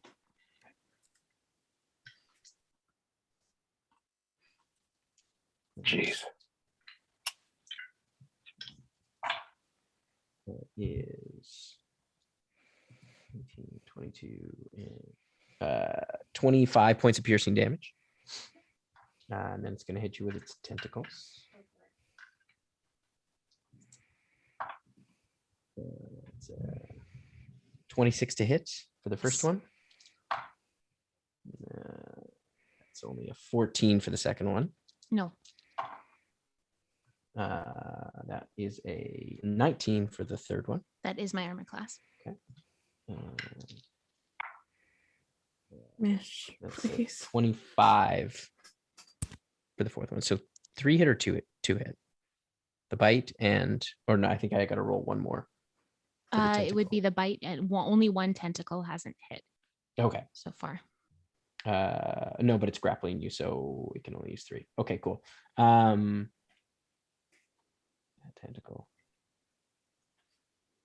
Against other targets. No, it can hit you with another one.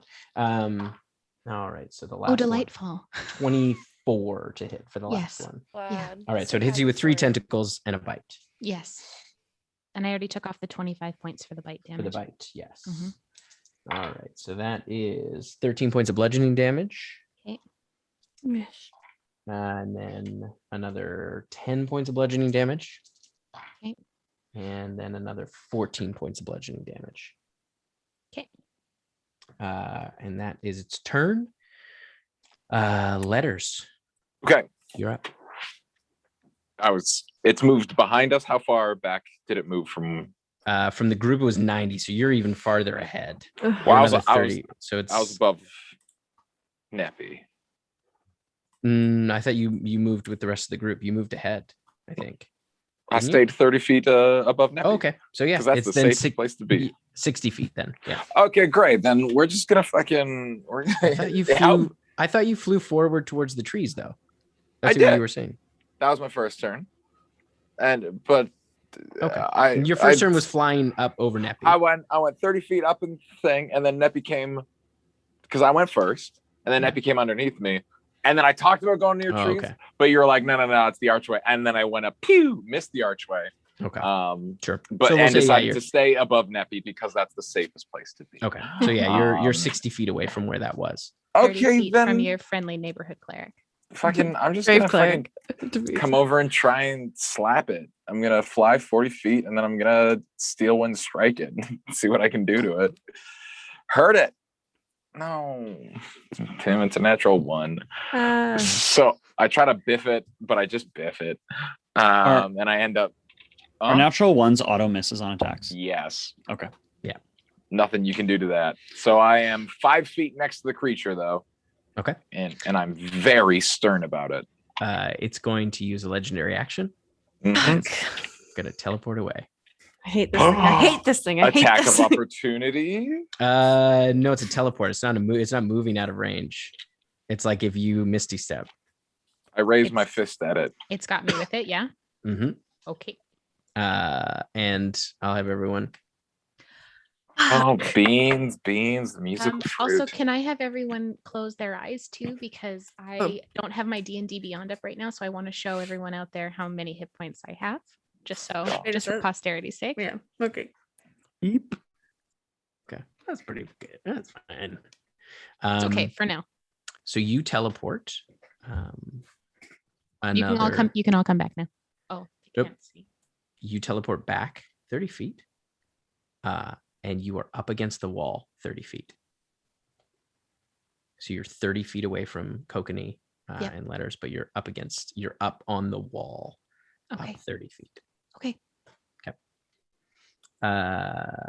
All right. Everyone can back in. We're back in. And it is now Callie's turn.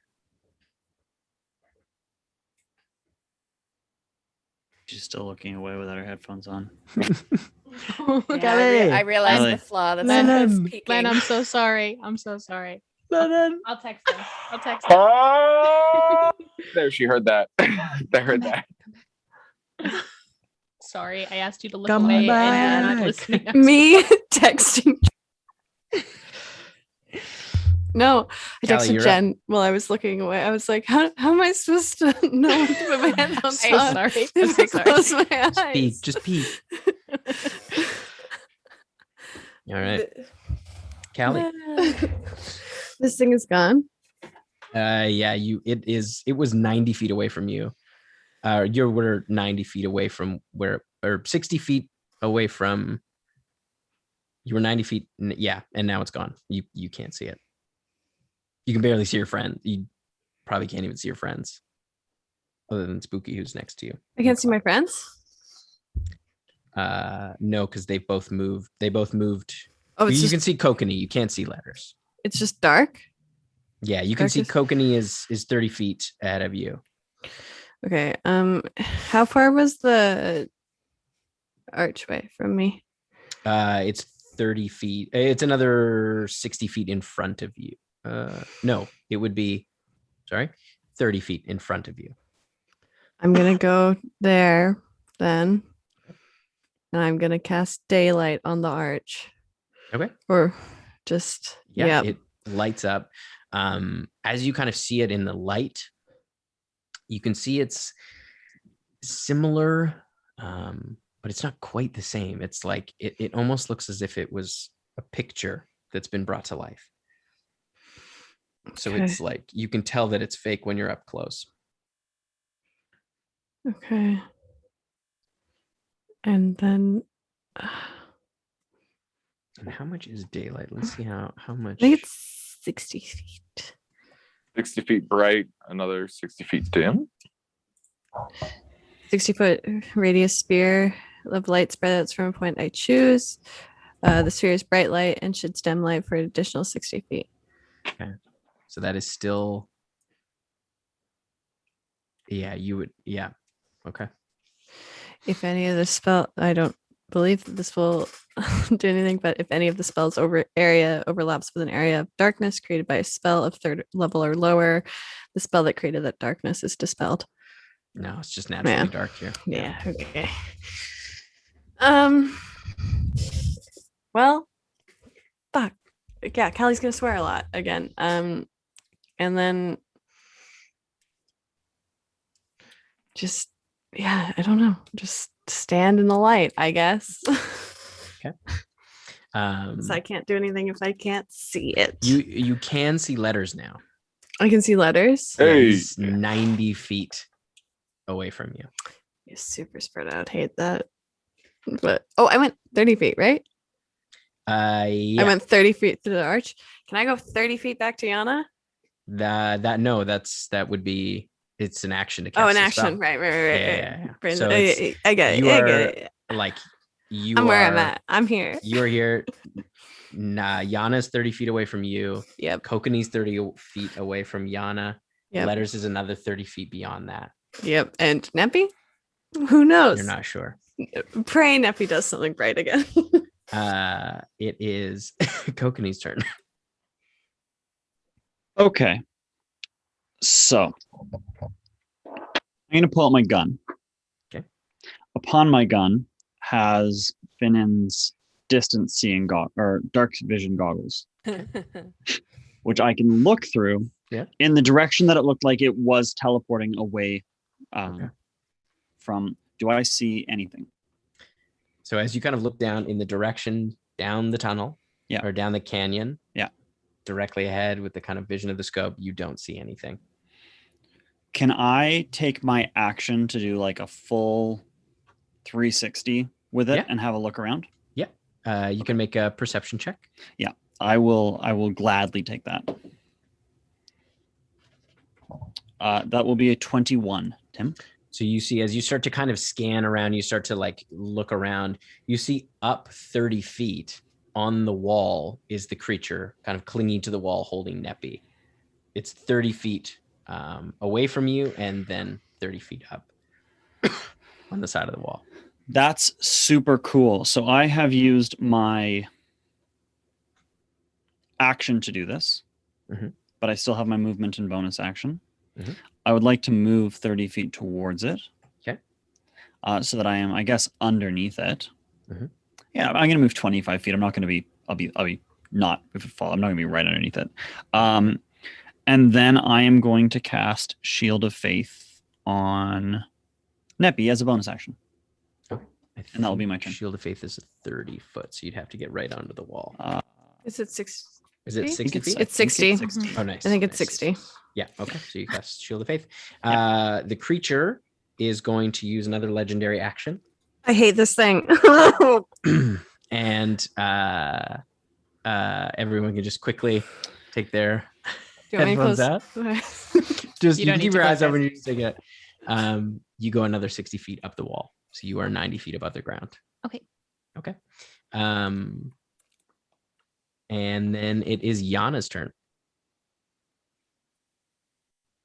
Oh, you guys can put your. Oh yeah, sorry.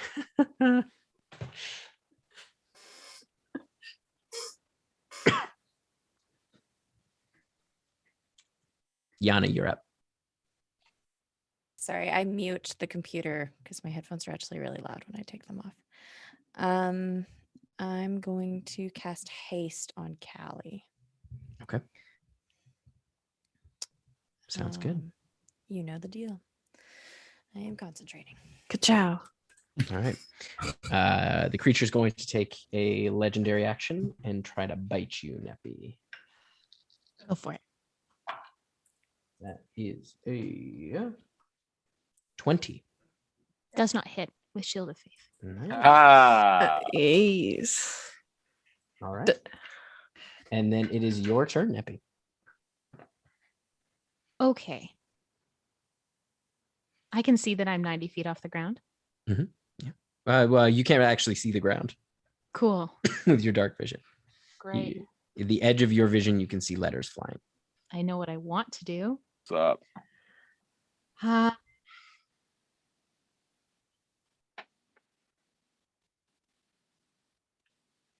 would rather be on the ground than here. Yeah, cool. I'm going to do it. I'm going to cast Anti-Life Shell, Tim. Okay. So I'm going to push it if it's alive. Mhm. The spell reads, barrier extends out from me in a 10-foot radius and moves with me, hedging out creatures other than undead and constructs. Okay. It cannot pass or move through, but it can cast spells or make ranged attacks with ranged or reach weapons. So Okay. if it's alive, it can't pass through it. So you start to fall. Yes. Okay. And then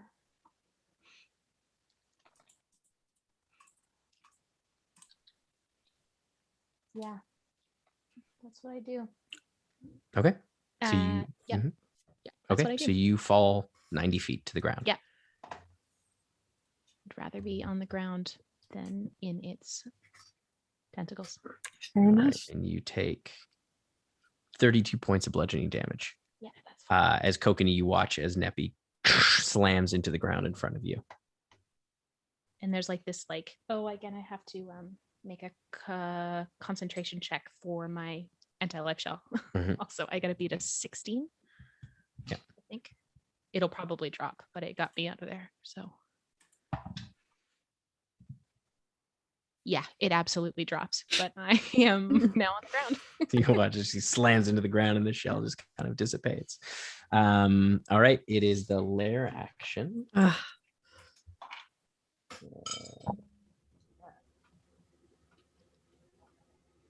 Okay, Letters, I need you to make a wisdom save for me, please. That I can do, Tim. You know what? We haven't rolled with the orange dice yet tonight. And I'm feeling lucky, he said, cursing himself. No, it's a 17 plus all the other stuff. So like you're looking at like a 22. So yeah, you managed to resist it. Stay out of my brain, boy. you feel your essence start to shift, as almost like as if you're going to be teleported, and then you're able to kind of flex it away. All right, teleports me, but me. It is the creature's turn, and it is going to. I hate this thing. Yep. I don't think I've ever creature. hated anything more This is than a this wonder, thing. and it's only a challenge rating 11. It's crazy. If you say so, boss. I'm saying this every episode. Wonderful creature, beautiful, wonderful creature, best creature there's ever been. Shut up, Tim. All right, it is. It's going to use its movement, and then it's going to hold its action. All right, Letters, you're up. All right. My understanding is I can see this thing. Because Neppy just I heard Neppy drop. I definitely you heard that. Neppy drop. You can where it was. Then I'm gonna fucking is no zip. longer there. Fuck. I'm gonna zip 40. You would have seen it crawl up. Well, then I'll go 40 feet directly. I fucking triangulate it and I head in that direction. Does anything pop up within my 60 feet of dark vision? Yeah, you would see it. Yeah, if you head towards where it was. Then I need it to make a dexterity saving throw as Letters takes one of them javelin that he got from that beloved quartermaster, and he casts catapult and just punches in the direction of this thing, sending this javelin just careening at it. That is an 18. Oh, Tim. 16 was the number you needed to roll, you poo. You poo. Yeah, so it misses. Just it's a save or suck. Slam into the ground. And then it is going to. And I say, it's there where I missed. It's going to use its legendary action, and you watch it disappear. Fuck. It's not there anymore. It's gone. How many legendary actions does it have? 3 per turn. 3 per turn. God. Kokanee still have C invisibility up? For an hour. For an hour, right? Yep. So yeah, you watch it. It teleports, and Letters. It teleports onto the wall, and it's about 10 feet away from you. Oh shit! It's here. It fucked up. You don't. What an idiot! Is it invisible? No, it is not invisible. But Letters is 90 feet up in the air. Like he's more than 90 feet up in the air. Because Neppy was 90 feet up in the air. He flew towards that. So you guys can't see Letters. You can hear him, but you can't see him. It's up by me, everybody. Okay. No, that's fine. So fine. Callie, you're up. That I am. How many feet from Neppy am I? She's on the ground 120 feet away from you. That's so many feet away from me. Yeah. Balls. You are hasted, though. I know I'm hasted, but I can't go to Neppy and go to Letters. I can only pick one of them. Go to Letters. I Yeah, know. gets to me. I know. I'm so high. Oh, you got wings, though. I got wings, though. So I'm going to use my haste action because I can use that, right? I have one action. Yep. I'm gonna bring out my wings with that. I don't know if you can do that with your hasted action. Well, I think haste action is very specific. Oh yeah, it's dash, attack, dash, use item. Oh, okay. Then I'll just use my normal action to bring up my wings. And then when I'm hasted, what's my movement is just normal 30 or is it? Double. No, Double. it's doubled. And you're back up to 22 AC for the duration. Yeah. Okay. Hold on with me because here's what I'm going to do. Here's what's about to go down. Poggers. Yep, that's gonna happen. Okay. Wings up. I'm going to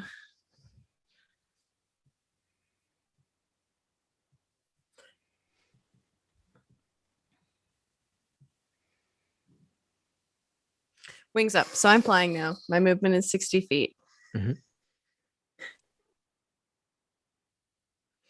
So you can use your movement and your I know. I'm just trying to dash. think of where Neppy's on the ground Mhm. and Letters is up above her. Mhm. Perfect. I'm going to go and I'm going to fly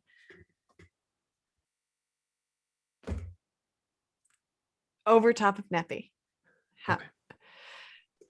How many feet is that? It's 120 feet. So that's my whole dash. And I'm over top of Neffy. Channel Divinity, baby. Bonus action. Each creature of my choice within 30 feet of me. So I know that's Neffy. I don't know who else that is going to get. It's Neppy and Kokanee. Yes. Okay. So Neffy and Kokanee get perfect 10 HP. It's not a lot, but it's something. It's something. Thank you. Is that a healing or temporary hit points? That is healing. Okay. How big is this thing? If you have Tim? no more than half your, you only big. get it if you have no more Large. than half your Oh, it's just large? HP. Sick. All right. I think no, I have too many. That's where I am flying above Neppy and below Letters. That is where I am, and I am still concentrating on Shield of Faith. All right. The creature's going to take another legendary action. Son of a balloon. As it's there, Letters, you watch it disappears. What? Come on, man. I thought we were going to do this. It is now Kokanee's turn. Do I see it? Not with the range of your dark vision, no. Tim, I am going to so the air strider or the air striders let me move up to my movement speed in the air. Okay. If I end my turn still in the air, I fall. Okay. My understanding is in this setup that I can jump 30 feet straight up. I don't know about It that. says including vertically. Okay. The ability to leap up to 3 times to a distance of the user's movement speed in a direction of the user's choice for each leap, including vertically. Okay. So yeah, you could leap up 30 feet. 30 feet. Mhm. As I'm doing that, I want to look up and see what I see. This would be at 9. So if Letters was 90 feet, I think I would jump up to 30 feet. 30 feet? Yeah. And you have dark vision to 60 To 60. feet? Okay.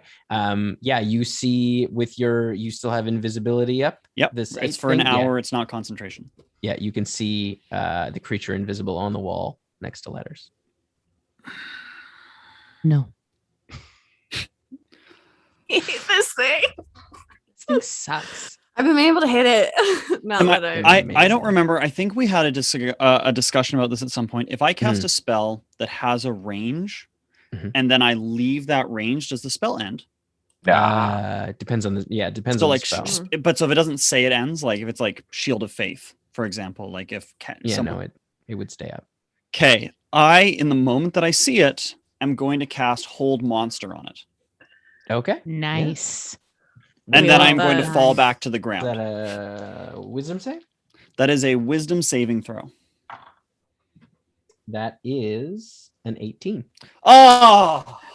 was nothing. That was so close. That was awesome. Good call. Old Monster's so good. All right. Do you say things? And then I would then yell, "Letters, it's beside you," and then I would fall 30 feet. And I'll take this 3d6. Yeah, you give it to me. I deserved it. Catch isn't a reaction, eh? Neppy, I'm gonna have you make a dexterity saving throw, please. I'm prone. Are those at disadvantage? Yep.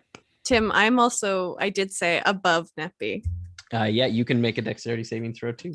So Kokanee, you take 5 points bludgeoning damage, and then we'll see if anybody else does too.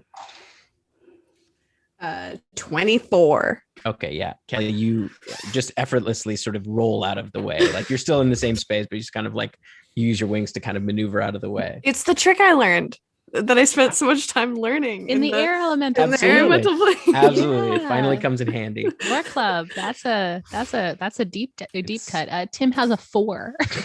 Oh no. As that happens, Kokanee, you land right on top of your wife.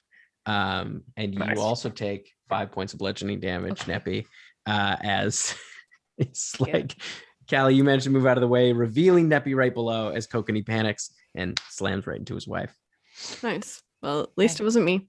Mm-hmm. All right, Yana, you're up.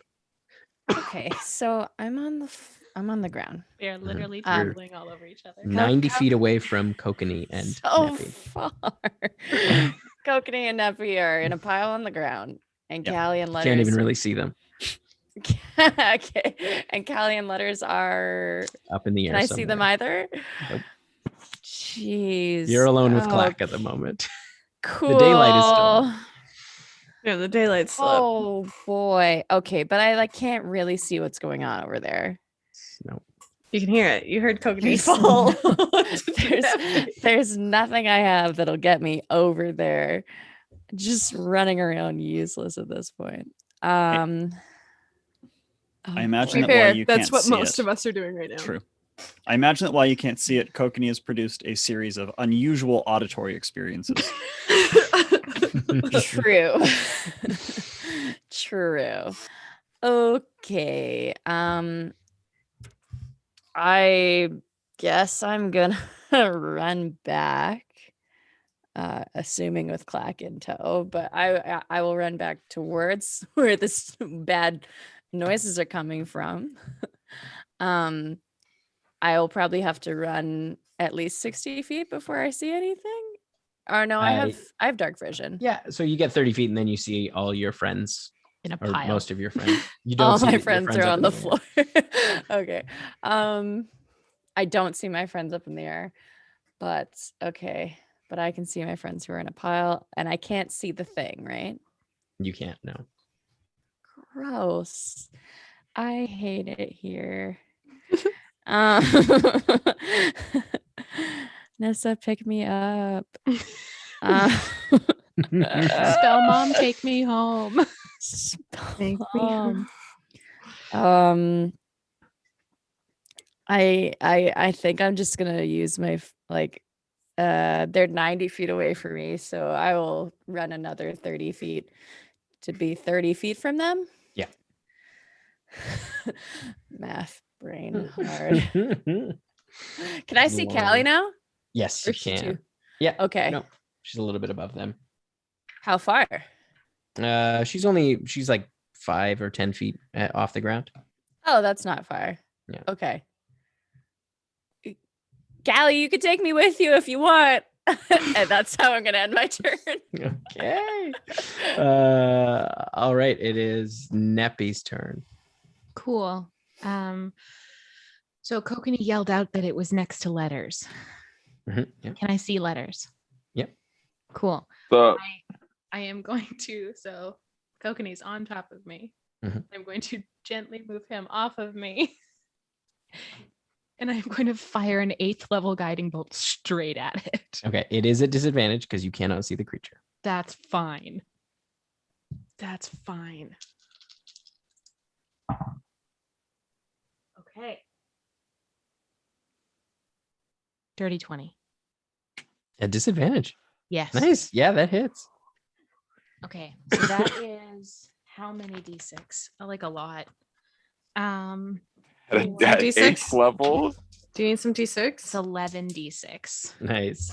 Be I'm mad fucking now. good. 3, 4, 5, 6, 7, 8. Busting out the 8th level spell. 9. I'm mad.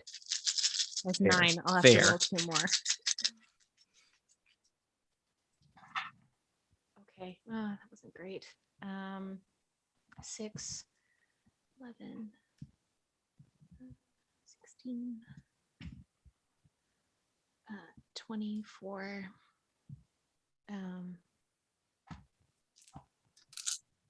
32, 30, 35. And then we got 2 more of these.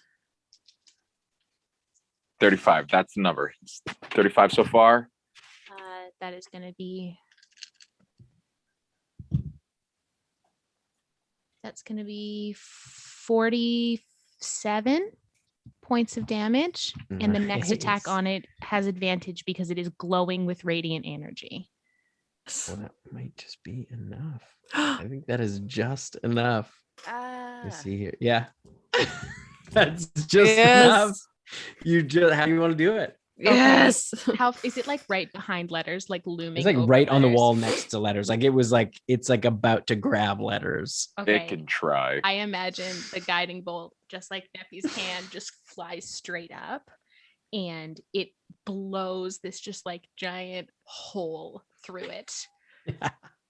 And it like the rest of it, the guiding bolt just kind of goes through and zings past letters. Yeah, as you watch letters as it's like lunging towards you with its tentacles in its mouth, you watch as it just gets like blown through and splattered out across the wall as the like viscera just starts to fall down from the side of the wall and kind of bounce off onto the ground with a like massive kind of splat on the ground. There's this just like tentacle gooey mess. And you watch as the canyon ahead of you reverts back to the sort of natural canyon.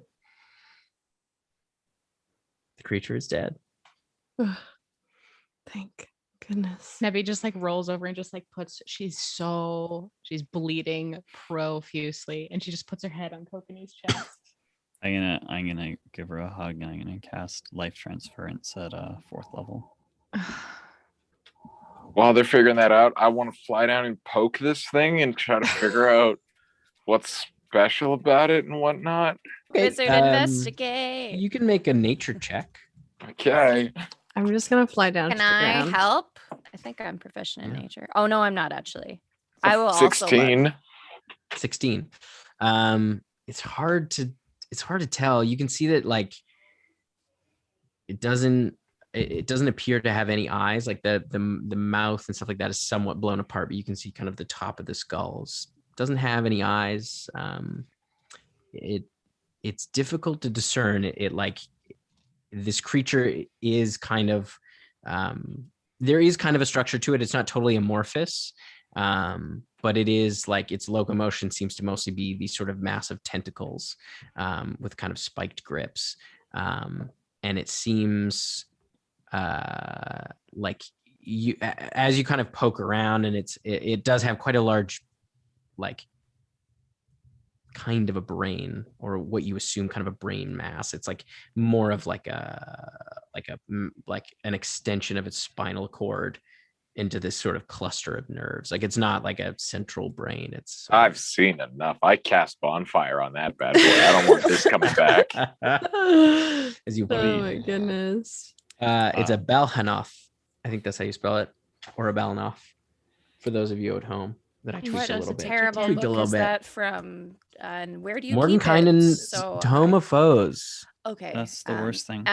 Just message me later about where Tim keeps that. Books? and- Morton Kynin's has been really great We're for the gonna take Shadow it. Foe. Lots of shadow creatures. But if I take And that maybe one, he leave the breaks back out door the unlocked. worst ones. True. Yeah. There's worse ones. Just tell me where they Take are. those. 46 points of healing for you, Nippy. And I take Oh, 23 points of thank damage. you. Yeah, I used that and tweaked it just a little bit. Oh It's a little man. bit. That So hate that thing. as you all kind of come together after the healing, you kind of look ahead as the canyon continues on, standing amongst this kind of burning viscera, the light kind of dimmed somewhat around you beyond the kind of initial light given off by the bonfire in this horrible, gloomy place. That is where we are going to end it tonight. Just end. Just end it. God dang. I hate that thing. I've seen I that hate thing in that the thing. book, and I'm like, Hate it. It's gross.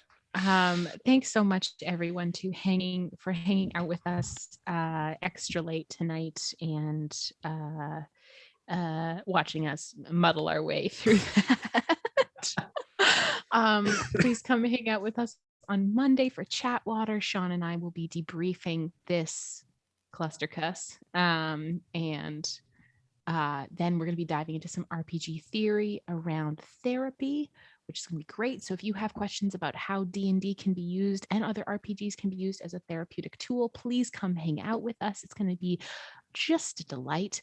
Then on Wednesday, we have our all bard one shot for the prestigious title. Battle of the Bards. Yes, for the prestigious title of the Blackwater Bar and Grill House Bard, DM'd by none other than the amazing Sean Deppner, and featuring Matt and Adam and Yanis, and our two amazing guests, Brianna Flame from the Initiative Order, and then Starlinia from Dungeon Master's Diary, who we love very much and we're very excited to have join us. And we are going to raid somebody, I think. Fateful Encounters. Yes, our friends over Fateful. at Fateful Encounters have hit 1,000 followers, and I think they're doing a 24-hour charity stream. So we're going to come hang out with them for a little bit. Please follow them, show them some love. We love them very much, all of those wonderful players. And Jen, who has been a guest on our DM show Behind the Screen. Thank you all so much for coming and hanging out with us. Do we need to do anything before we raid, or are we ready to go? We gotta be safe, to baby. Do anything other than being safe. Okay, so please keep your party close, because you never know when the tentacles will come for you. And be safe. Love you, folks. Good night. Have fun raiding. night. Bye. Kill me. Oh, that's Andrew's- cute.